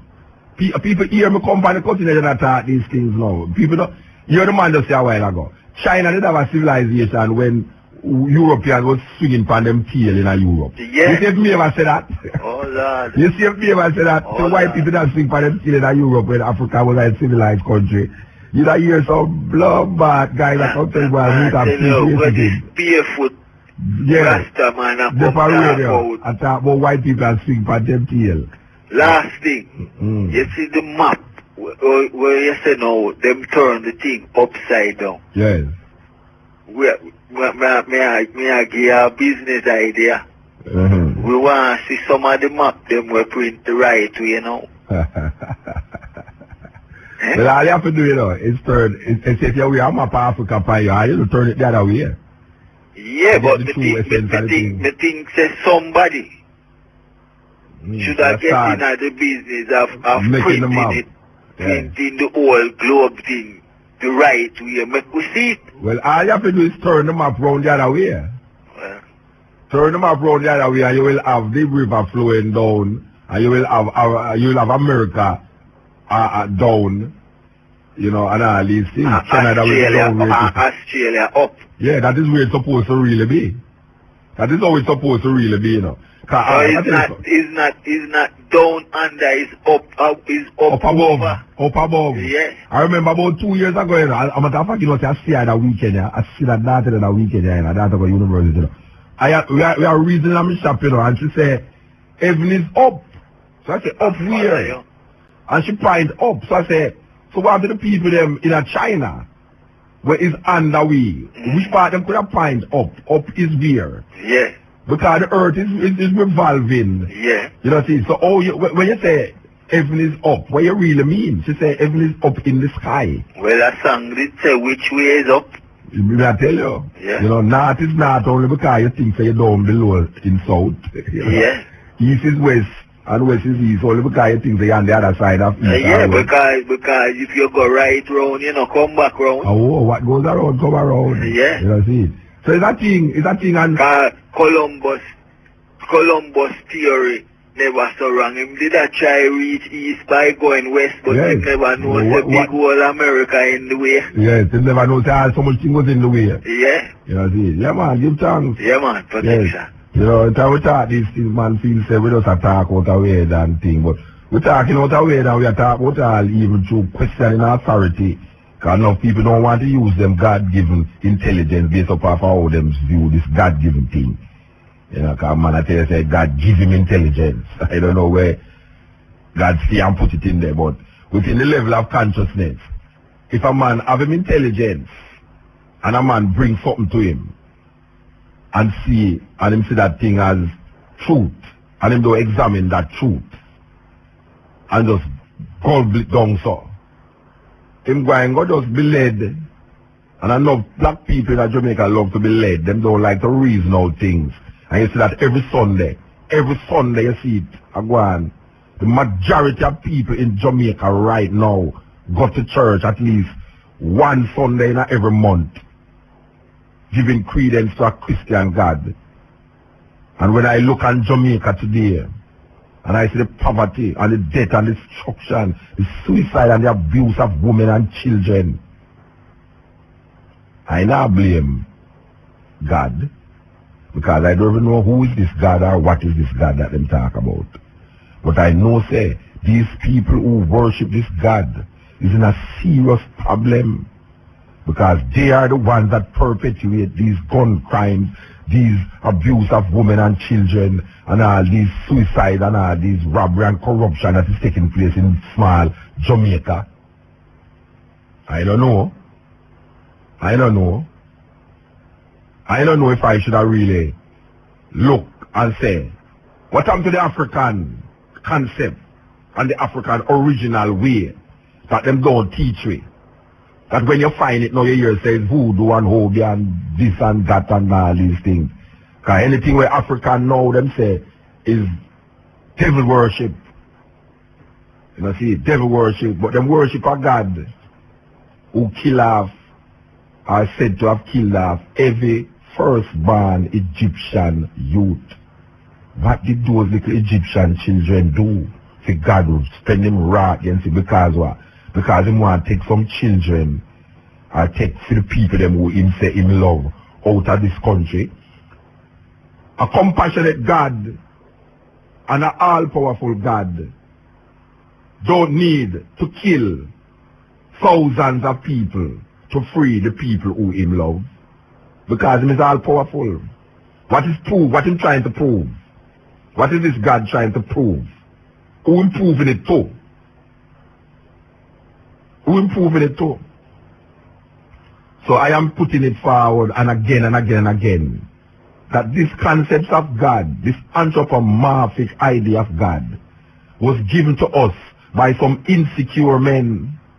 It has nothing to do with no supernatural element of creation or supernatural being that is pumping the consciousness of these men. These men is being driven by power and by greed and by the need to control and manipulate through fear the minds of anyone who come in contact with that concept and that idea. It has nothing to do with no being outside of these people, because everything wrong or right is coming from the mind and the behavior of men. Yes, everything that is wrong or right, because there's no idea of wrong and right outside of the mind of man. There's no idea of wrong and right outside of the mind of men. Wrong and right don't exist nowhere else but in the minds of men. So when a man tell you, say, boy, I know the devil out there so, and God out there so, it's because him don't want to take responsibility for the evil and the cruel acts of oppression and degradation that him perpetuates every day against him fellow man. So I have put it forward again, and we have been putting it forward for years, that God is an illusion in the minds of man, and the devil is an illusion in the minds of men. All of these was created by the minds of men, and the only way you can manipulate yourself out of these things is to get rid of all of these little religious mentality that is created by these gods, that was created by these men who is insecure in them thinking and in them way of life. I come here so now as an African person in the 21st century, And you ever bring a book to me with some guys who did run up and down in the wilderness, don't know where they are, these are them going, who never understand life as how I know it today. And you going to tell me now, say, I have to go now, book by book, page by page, and live according to this book. Then what happened to the experience of my experience in this time? You mean say don't count for nothing? I look at the Bible and I see good things and I see bad things. But why you come push it pan I until I say, well, if I don't live this way, it's so, I'm going to go dead. They want to all these millions of people who don't even know about nothing about no Bible. And they will read nothing about no Bible, who have them own idea and perceptions of life. That don't count for nothing. You mean say, the God of creation, who made everything on earth, only come for a select set of people, named the Israelites, who did live thousands of years ago, if they did ever live. When I credence to these things, with people right now, and we must create that spiritual awakeness that will be able to free us from all of these oppressive states, white supremacy, capitalism, communism, socialism, democracy, all of these things. We need to free ourselves from it. Free ourselves. Because none of these leaders have the interest of the mind, the people them at heart. And anytime them teach you, you get stupid. Anytime them teach you, you start to react and behave in a way that is inhuman and inhumane. When you look on all that we're going in the world today, when you look on all, I hear people that tell you, say, boy, right now, you know, the thing we're going September the 11th, you know, the man crashing out, the man crash building and kill all the set of people, the man tell you, say, boy, right now, Ghana church, the man them say, never in the history of America, church was so filled in the week of that crash. It's when the crash happened now, the people them turn to God now. But the crash don't happen already. So where was God when the plane was crashing in the building? So them things say God going to come now because them praying. Praying to who? Who them praying to? To what are they praying to? People go to church every Sunday to them praying. Them praying for win lottery. Them praying that them pick the pass exam. Them praying that them win football. Them praying that somebody, them man come back to them. Them praying that them woman come back to them. Them praying that them find back the little watch for them last yesterday. People praying for some little obscure and unnecessary things. And when we look at what is going on, them having prayer breakfast for the criminality that's going on in the western part of the island, them pray for all sort of thing. Everybody's praying. And the more them pray, is the wickeder the heart become, and hardened the heart become. The more them pray, the more corrupt their minds become. And if the leaders continue, the people will have to lead. Because if the people lead, the leaders must follow. That is what one great man said. And for those of them who is controlling the minds of the people with them Christian beliefs and Christian thinking, and say them find God. You know, we read a story where a great man say, and the great man say, follow the person who is searching for God, but run away from the person that say them find him. That's not the exact word, but it's so it go. The gist of the matter is there. Him say, follow the person who is searching for God, but run away from the person who tell you that them find him. I was reading that woman up at the university one night, and she said, yeah, what is he? And I said, so why you can't say it? And why you can't stop give genders to God? The concept that you hold to. Because God is a concept. God has nothing to do with nothing more than a concept. It's a thing in your mind. So why you have to say he or she? Why you can't say it? She said, no, you can't call my God it. He is real. I say, right. Whoa, you know. But it's very difficult. It's very difficult to come to this understanding if you get stuck in a little belief system, you know. It gets very difficult. As a matter of fact, it almost come blasphemous. It almost come, you know, crazy for even come on all a national radio, come say to the people of Jamaica, say, watch a man. You see, on the concept of God, not going to help Uno, it's not going to help the people in Jamaica, it's not going to help the world. Because it's the same concept of God that caused the world to in the problem where it's in right now. We are declare that.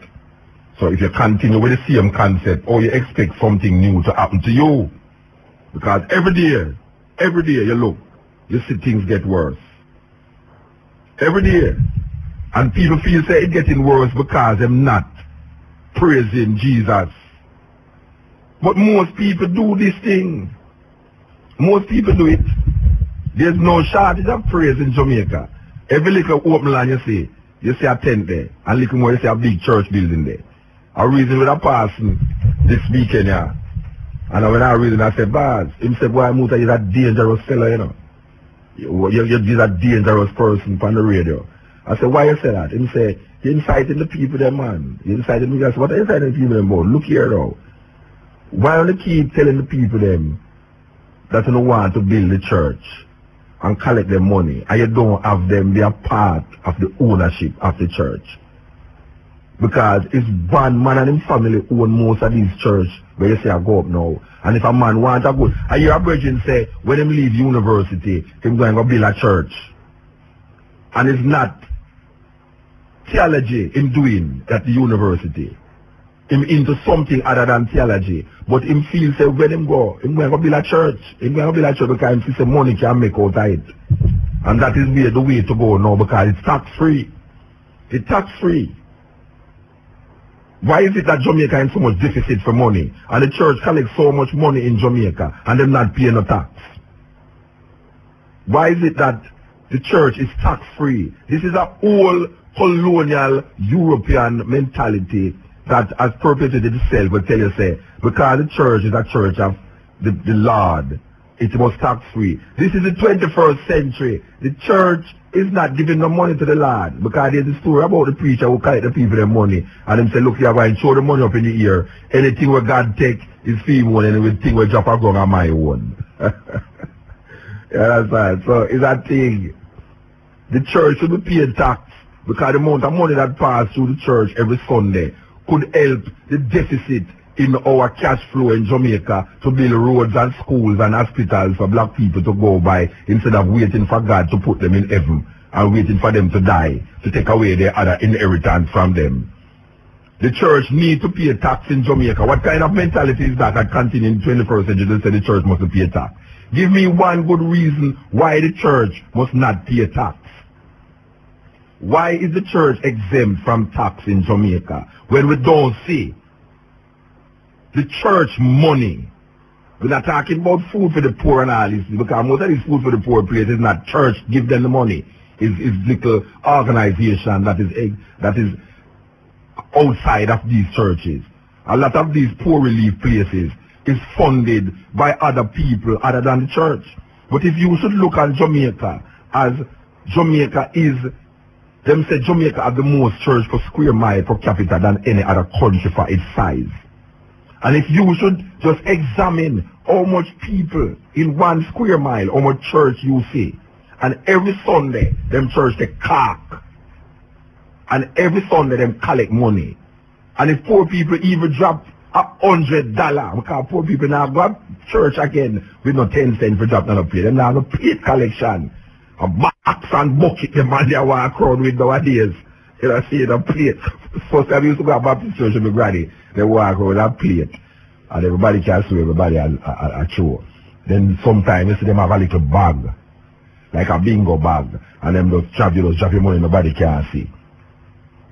But me can bet you say, when people go to church in these times, which me not really go, but a man can call me and tell me, that a man now put less than $50 in the plate.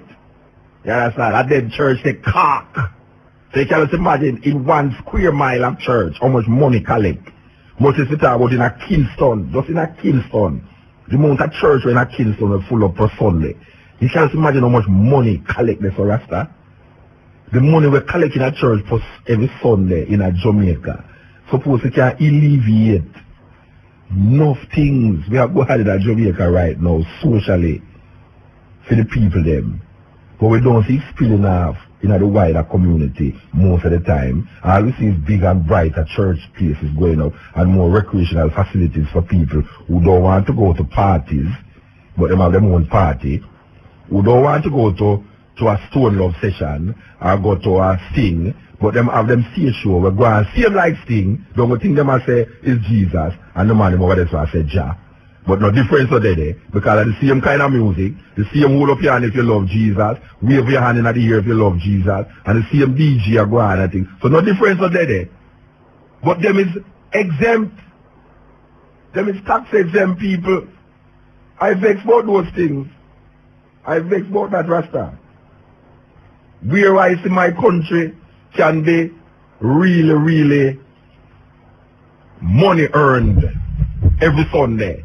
The biggest part of that money earning aspect of Jamaica is lost in what you call religion. Because our leaders give credence to religion. You know, in Arab countries where the Muslims are, them don't take interest for money in the bank or anywhere. It is against them religion to take interest for money. In Jamaica, the interest rate is sometimes more than what you pay for the something. You understand? And this is a Christian society. And when somebody you be attacking, I say, "MUTA, what you have against Christians?" I have enough things against these people in Jamaica that lead the people astray. Jeremiah 23 said, "Woe to the shepherd that lead the people astray." That's a true thing. Them leading the people astray. With them mythology, with them lies, and with them deceit and corruption. It go right across the board. And I want to warn my Rasta brethren them in a Rasta. Because I say, I will if a Rasta look like them want to come turn around Rasta in some little Christian thinking. And I still have the same ideas. Let me do a shift. Jesus to Haile Selassie.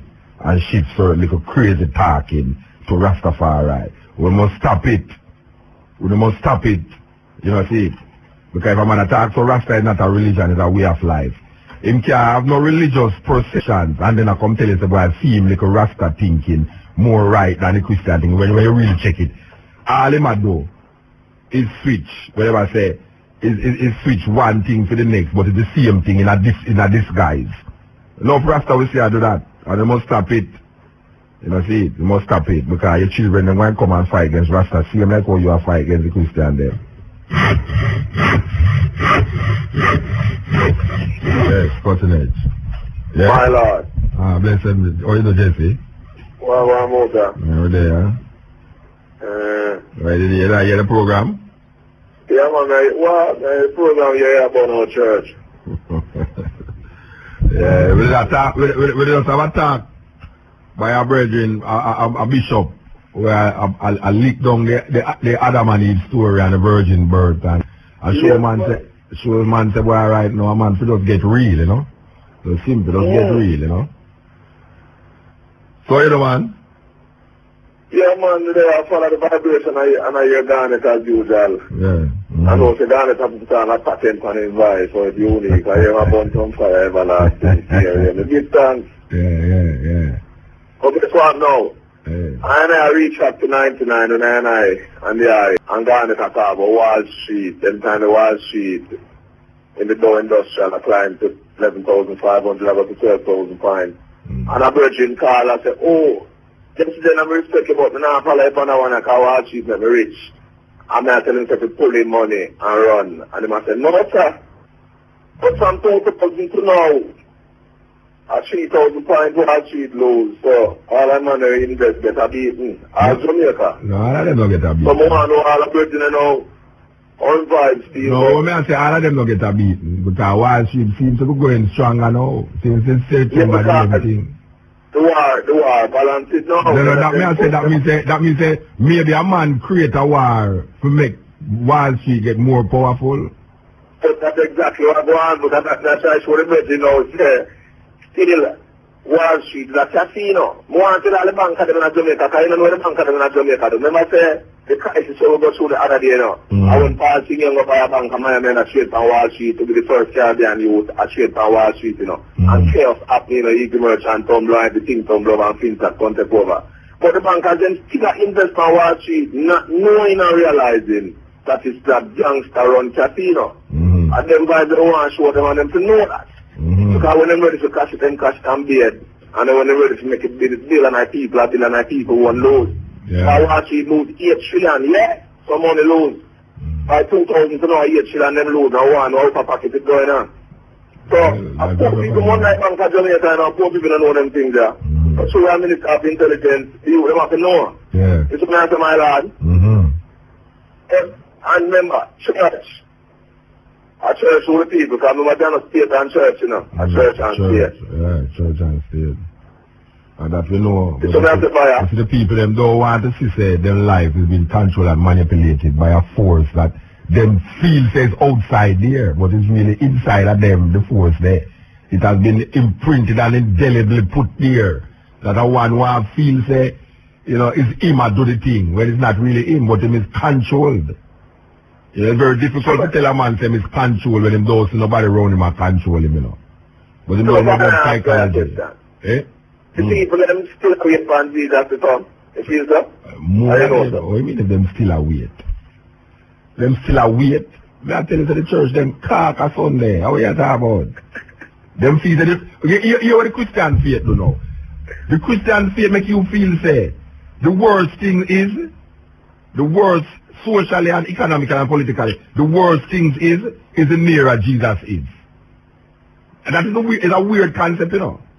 That most people who give credence to Christianity, anytime things get bad, it's that time you hear them feel say Jesus Christ is near. And anytime things get good, Jesus Christ look like it far because you're not supposed to reach. You know see? So a man who rich now, a man tell you, why if you're rich, you're farther from God. But if you're poor, you're nearer to God. You know, it's them kind of concept there. We can't understand them concept there. You know, the people that are so far, they're not out to live in that. They have nothing, you know. And anytime some disaster take them say God they're near. So them go to church more. But at the same time them alright now. To them say God they're far. You know, there's a saying within the culture of Jamaica and the Caribbean, I say, if you think about diamond, you think about vanity and that's all fear or drop out or suffer. You never know that too. Well, white people are think about it and them is controlling the whole world. The Jew them are think about it and it's them controlling the whole world. Well, between I and the whole black man Republican cut diamond and some black Indian in India, in a Bombay. Other than that, it's just the white Jews control it, you know. So it's a thing now, you know, the black people live. I don't know not about them thing there. It's a thing. It's a terrible thing. It's depressing, Rasta. It's depressing. Because I can't understand how a man in the worst poverty of poverties, right? And it's very much in the worst of poverties, Rasta. You see him run gone to church. You notice a whole heap of people who turn Christian. It's not them love Jesus, you know. It's fear them situation, you know. So anytime some disasters take them in life, them change and gone to Jesus. You know see, but anytime everything alright with them, Jesus is forgotten. You know see. So it's only in times of trouble, according to the song, them call upon Jesus. But when everything alright with them, they don't talk nothing about no Jesus. So 62 everybody in a sufferation now and this and that and murder rate and thing. No people go to church because them see so when them go to church, everything will go alright and get worse. It's worse. Then I never ask the next question. Then you know she say with the Arab so-called Arab force threatening Christianity. Then you know she say the church people have it as prophecy. She say you don't know a force of a rise up. Well that may I show you how people think. You see now you see what them go now, them go look in at the Bible now, you know, to find a rationale in relation to feed them God about what is taking place. So when all the building crashing at the plane now, when the plane crashing at the building now and America gone over this to kill all the people them now, you have Christians who go in at the Bible and try to find a rational Bible thinking to justify or not justify what is taking place. Instead of seeing, say, America foreign policies is what is causing all of these things a whole heap of time. And America need to revise them foreign policy. Man start going to Bible and I say, see there, you know, so this must have, you know, Revelation 18, it said this about, you know. And Revelation 18 have nothing to do with no building or crashing or no building, Rasta. With no plane or crashing or building, you know. Revelation have nothing to do with it.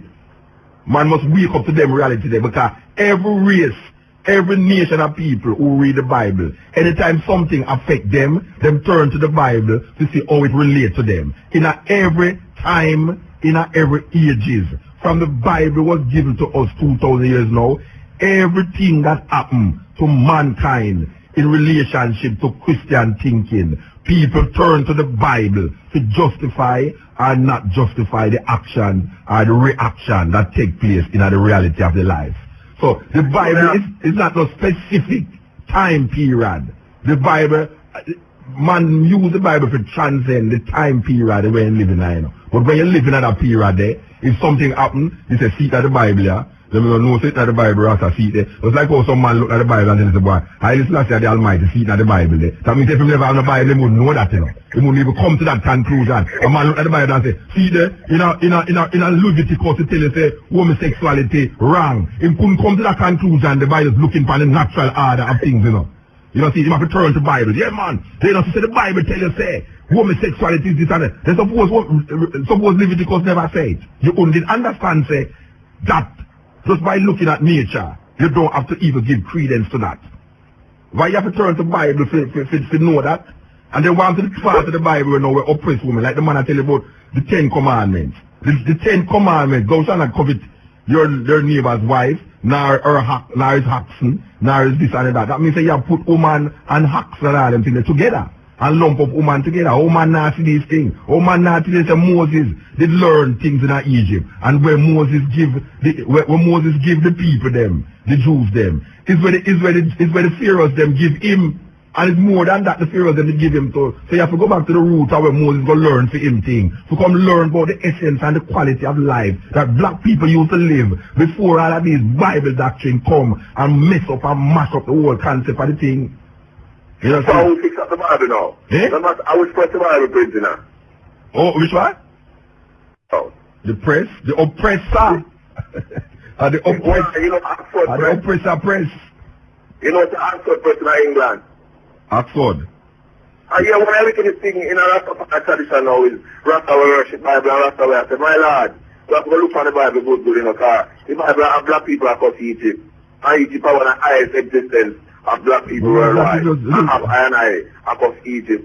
And a big up Moses, and a big up Yahweh, and a big up Jehovah. And man, I tell something that's full enough to know all them things. Yeah, I was kind of war in Israelite. No. When I say you mean the East Coast. Yeah. The East Coast, man. Yeah. It's a war God, you know, it's not the same God in Isaiah, it's not the same God in the New Testament. It's a different God, it's a different concept.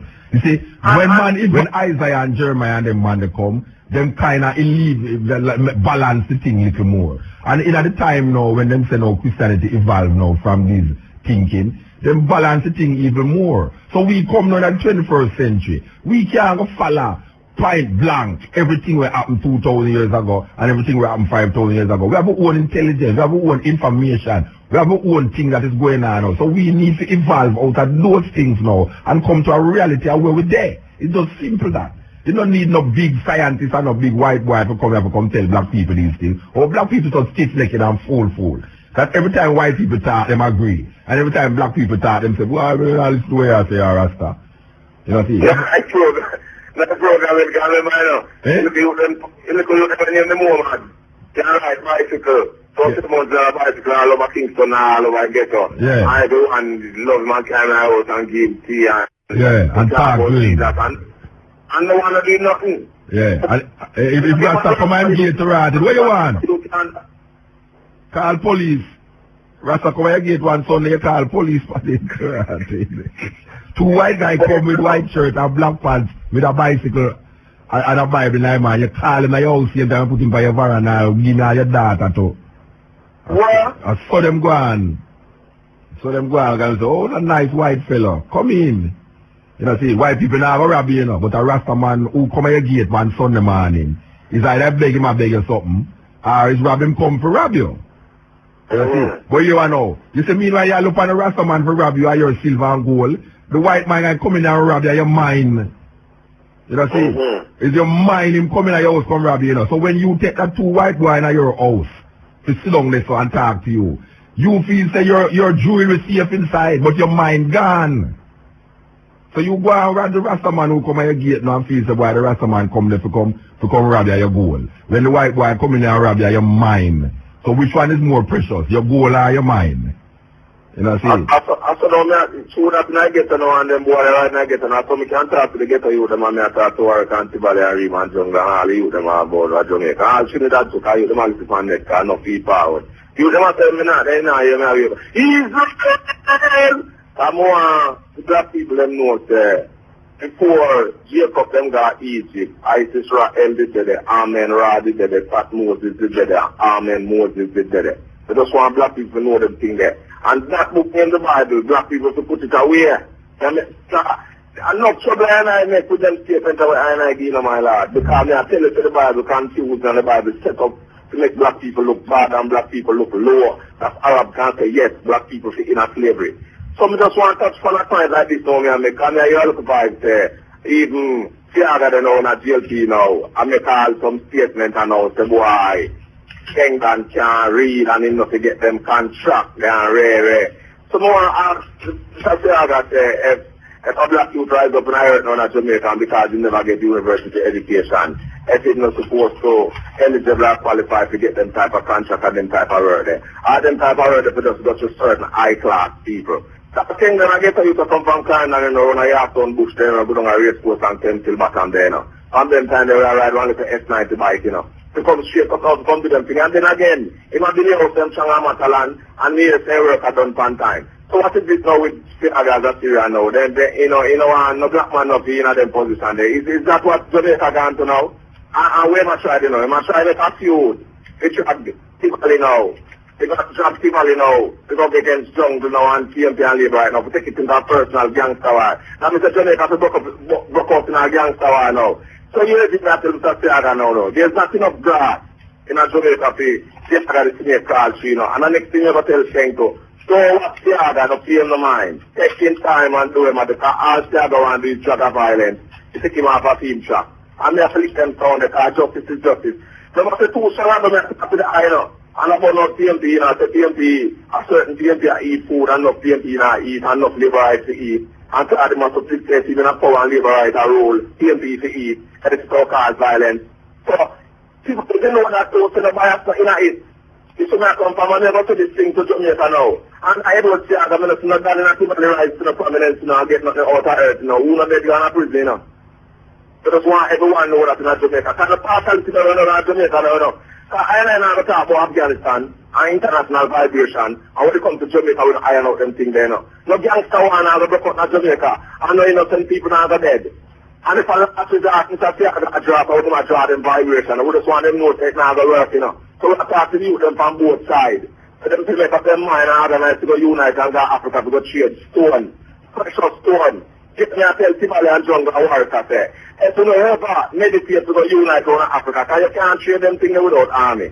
You have to know them things there. If you know ever unite, you know they are forced to reckon with in righteousness defending black people's finance. You shouldn't have to move our yeah, mommy, I listen. No partiality.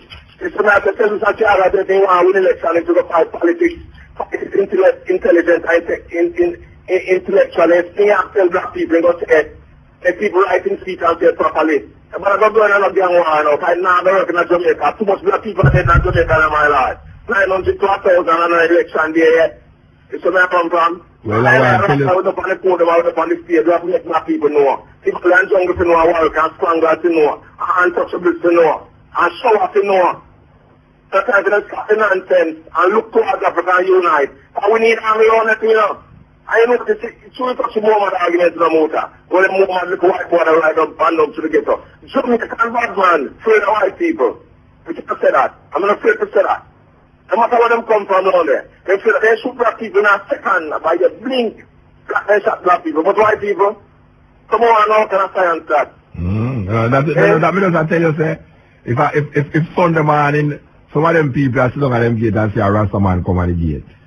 The first thing them guys go do is call police and I drive for them gun and something and see the Rasta man come to come rob them and them jewelry. But if two white boys come at them gate Sunday morning, they would have more want the white boy them come sit down on them veranda and say, boy, the white man now go rob them. But I want to know out of your gold and your diamond and your mind, which one is more important to you? Because the white boy gone with your mind, you feel the rasta man come for your jewelry. You know, you have to watch out. White boy gone with his mind and gone with his diamond too. That's another diamond the rasta man rob. And it's a necklace. So we're copper stone over with the clan, we call it a MUTA. We call it a copper full of gold, man. White, what they call it what? Brass? Brass, man. Might have been brass and people that come to that white man don't take when diamond and come to mine. Yeah, man, I tell him my lord. Give the book. I tell him what's up to my and pray. But you know why I too worry about the Bible still no MUTA? No, me not worry. Wait a man, me not worry. Listen to that, we don't want to worry still, but we don't know if I get run out still, but at the same time it's balance up, because remember, you know, enough reason going on the cutting edge, you know, where them think they're storing in the liberty of black people, past, present, and future, you know. So me know that I might have compiled it in a cassette, but not that I use to compile it all type of way. And I said, boy, this did say and that did. Hello? No, that am I, you know, phone now, I said, me have a minute, so you don't know. Okay. But so me come from, not to compile it.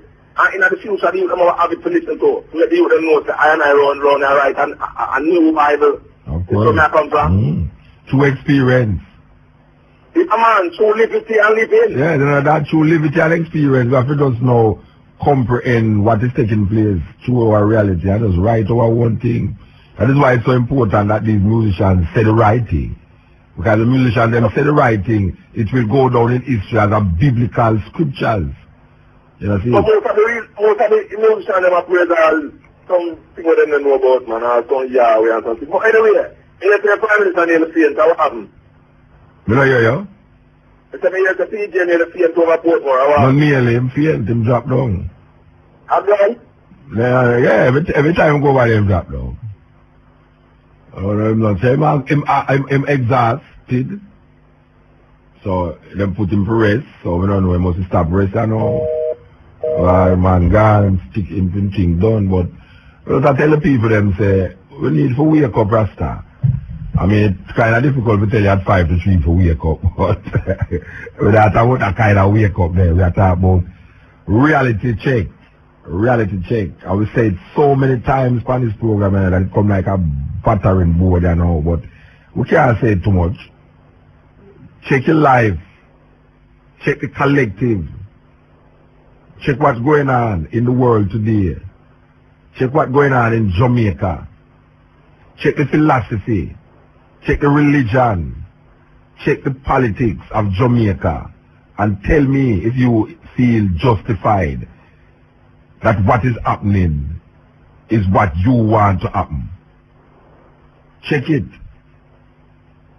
Check the religion of the country.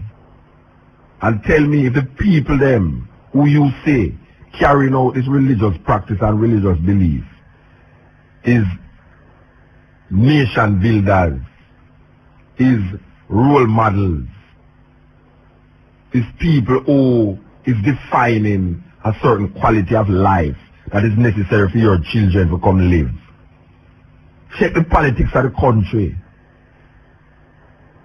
and see if the politician them who you give power over your son and your daughter, that when certain times of the year come, or every 5 years, the slaughtering of your sons and daughters is necessary to keep these people in power. Check and see if this is the quality of life that is necessary for you and your children them to live in this society. And if your answer is yes, this is the quality of life, well, just make it continue. Just make it continue. But if you just have a doubt in your mind, say, why, this is not what we want, this is not what I want for Jamaica, this is not what I want for the people, this is not what I want for myself, then you are guilty of not waking up to a greater light in yourself. You are guilty of not questioning and analyzing and think for yourself. Because some people would give up them political idea, you know, but you see them religion now, them scared. And that is the problem with this thing named religion. Because while the society will make you go to church no matter how you look, when them not going to make you go to school no matter how you look, you have to fight for go to school with locks. You have to fight for go to school with afro. You have to fight for go to school with a different religious belief. Because I stand up this morning and I listen to a school. Them are called ring the bell for school start. And I listen to the school and I hear them as preach.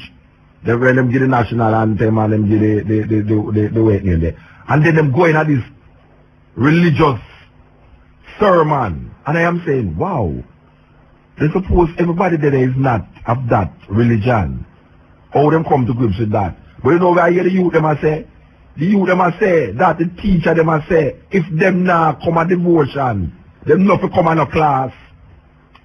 So whether you're Muslim, whether you're Buddhist, whether you're Rasta or not, if you decide as a youth or as a parent that your child must not take part in Christian devotion, you're liable to get expelled.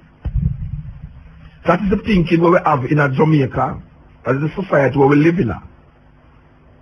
You know, see, the society will tell you, say, boy, right now, you see, right now, this is a Christian society, and you have to do, you know, I'm going to fight against Taliban, or the Taliban. It's no different from the Taliban, because the Taliban say, boy, right now, you can't even go preach Christianity under the Taliban government. You can't even preach Christianity under the Taliban government. Them think they're liable to get you killed. But them draw themselves from these things. Take themselves out of these things and say, no, that couldn't happen in Jamaica. But it happened right now with nose. Maybe that as blatantly as killing you by shooting in your head. But killing you intellectually. Killing you in a more subtle way. Because them tell you, say, you have to get devotion. You go to a school, you must have devotion. And everybody who having devotion is giving credence to Christian thinking. Jesus Christ and the God of the Bible. Every one of them is doing this. That means, say, if you don't have no chance, if you decide, say, well, right now, you're not taking part in it, but you guys sit down in your classroom until devotion done.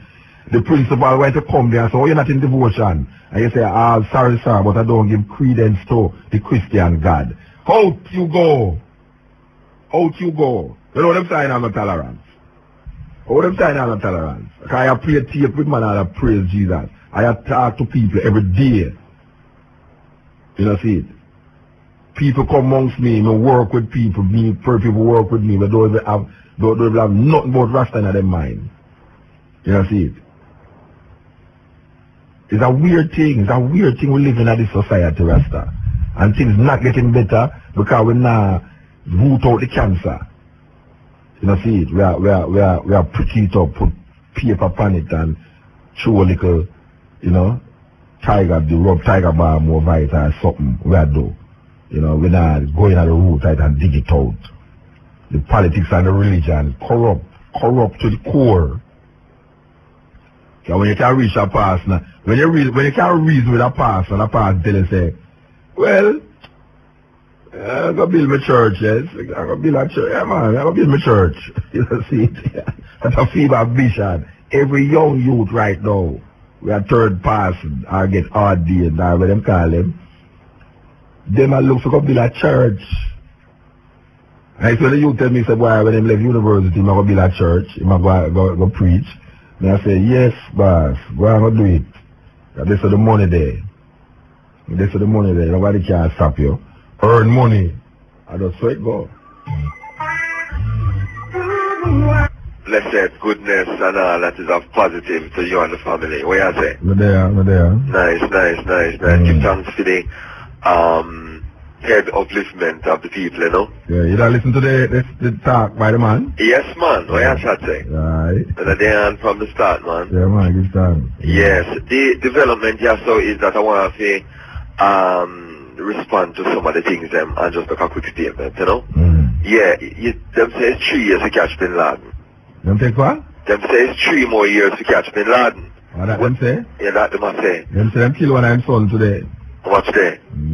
Alright, information or misinformation. When is set up to be attacked, and what is the domino theory that they are putting forward?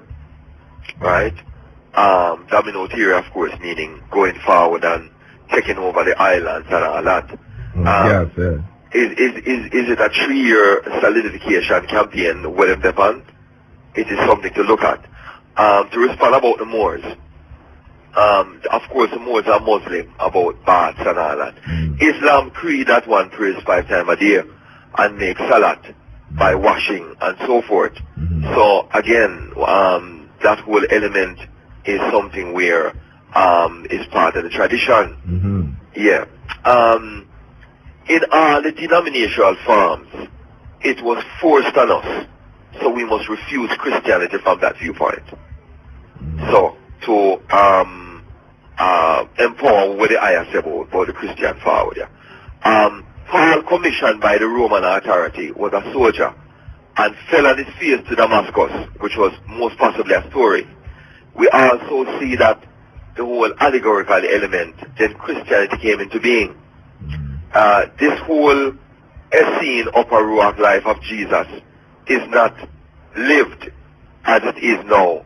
So it is claimed that this is Paulianity and Romanism and not really Christianity. So the Essenes. The Essenes. Right.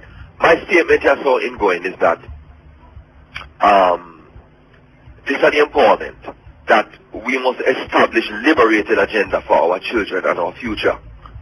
What is culture? We must define that and live it in an implementational way. What is the agenda for African people? We have sons and daughters of slaves in Colombia, Mexico, Panama, Peru, and black people in Philippines and the atoll.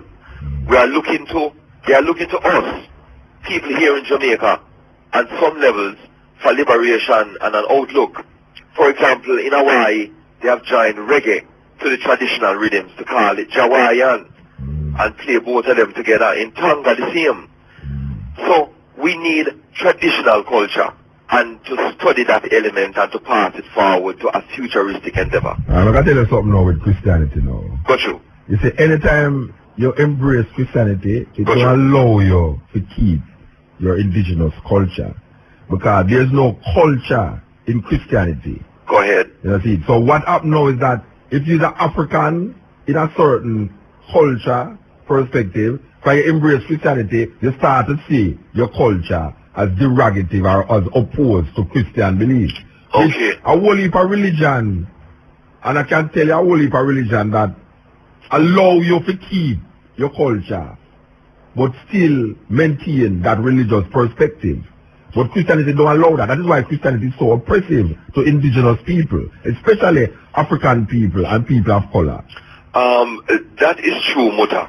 But I'm going to show you in one sense that I see them operating side by side. I was in Ghana 17 years ago. And the Queen Mothers and people in Ghana, more so than the rest of the West African countries, have their traditional worship and so forth, yet they are Christians. Yeah, well, in Santeria is something like that, you know. I'm sorry? No, I understand what you say, because Santeria, out of Brazil and Cuba, it's something like that, where you have the voodoo, but you use the Christian symbols. You see? This come out of the tradition of masking voodoo or masking. Right. But it's not really that the people maintain. You see, when I say Christianity do have a culture, because the people they maintain them culture, you know, but them use Christianity to mask it. Right, I understand that. Yeah. And I mean, in all of the traditions from Brazil, Lukumi, Candomblé, and the rest of it, and as they say, Santeria, is used, the saints are used to be put in place for the African gods. Yes. Yeah, but, you know, what I'm saying is that, you know, even until today, it is so locked in where the people are, if you don't choose to be Christian, then people see you as something negative. Yeah, definitely. You know? Anyway, yeah, give thanks for that. again, there's an eldership tradition in Ghana, and there's a tradition of what is called soul washing, where purification and initiation is done to embody and bolster the spirit and the people. We need to have a name change, a vast name change, because it empowers the spirit to credentialize higher thought factors within our people. Again, it is the people, as a people, 3/5 of a human being is unacceptable. We must look forward to reject a lot of this belittling. I'm sorry? The 3/5 thinking. Yes, I am. And the youth them to learn a skill. Academic is just part of the solution. My last statement is East to meet West. We must use the cross-cultural connection from Zimbabwe and Angola and Brazil and the Kikongo and Bakongo tradition to foster what we have here, so in terms of our drumming and our cultural ideas, and share them and learn greater essence to that cultural reality, so that we can be more harmonized as one people globally. Yes? Yeah, man. So, Mutabi, we thank you. You thanks. Blessed, yeah? I did. One love. Yeah, man. The virgin talking, nice talk. Yeah. Enough respect, enough blessing to justice. Yes. In when the man called on the gangwire thing. Yes. Because gangwire thing to stop and people afraid to get up and talk who are build them thing in Jamaica for a long while. You understand me? I say, more love to the eye, more love to the brother, and just keep the faith and the good work and give thanks. Yeah, man. Give thanks, Virgin. Yeah, man. More power. Yeah? Yeah. Okay, so we're going to come out of here now. This is the Cutting Edge and IFM. We want to give thanks to the ones that who stayed with the journey from 11 till now. And we want to tell people that next week we're going to present part 2 of this bishop, Anglican bishop talk. Next week we're going to talk about the virgin birth. Understand? And as I said, we want to bring back a tape name, don't know much about the Bible. We want to bring back a tape in December, yeah. Understand? So, but there with you. This is the Cutting Edge and IFM coming through. We give thanks to the moment. It's always a serious honor to there, to just talk these talk and walk these walk. I know I said no other radio program now will present it this way. You know see it. So if we are commissioned to do it, we just get commissioned to do it. Just so it go.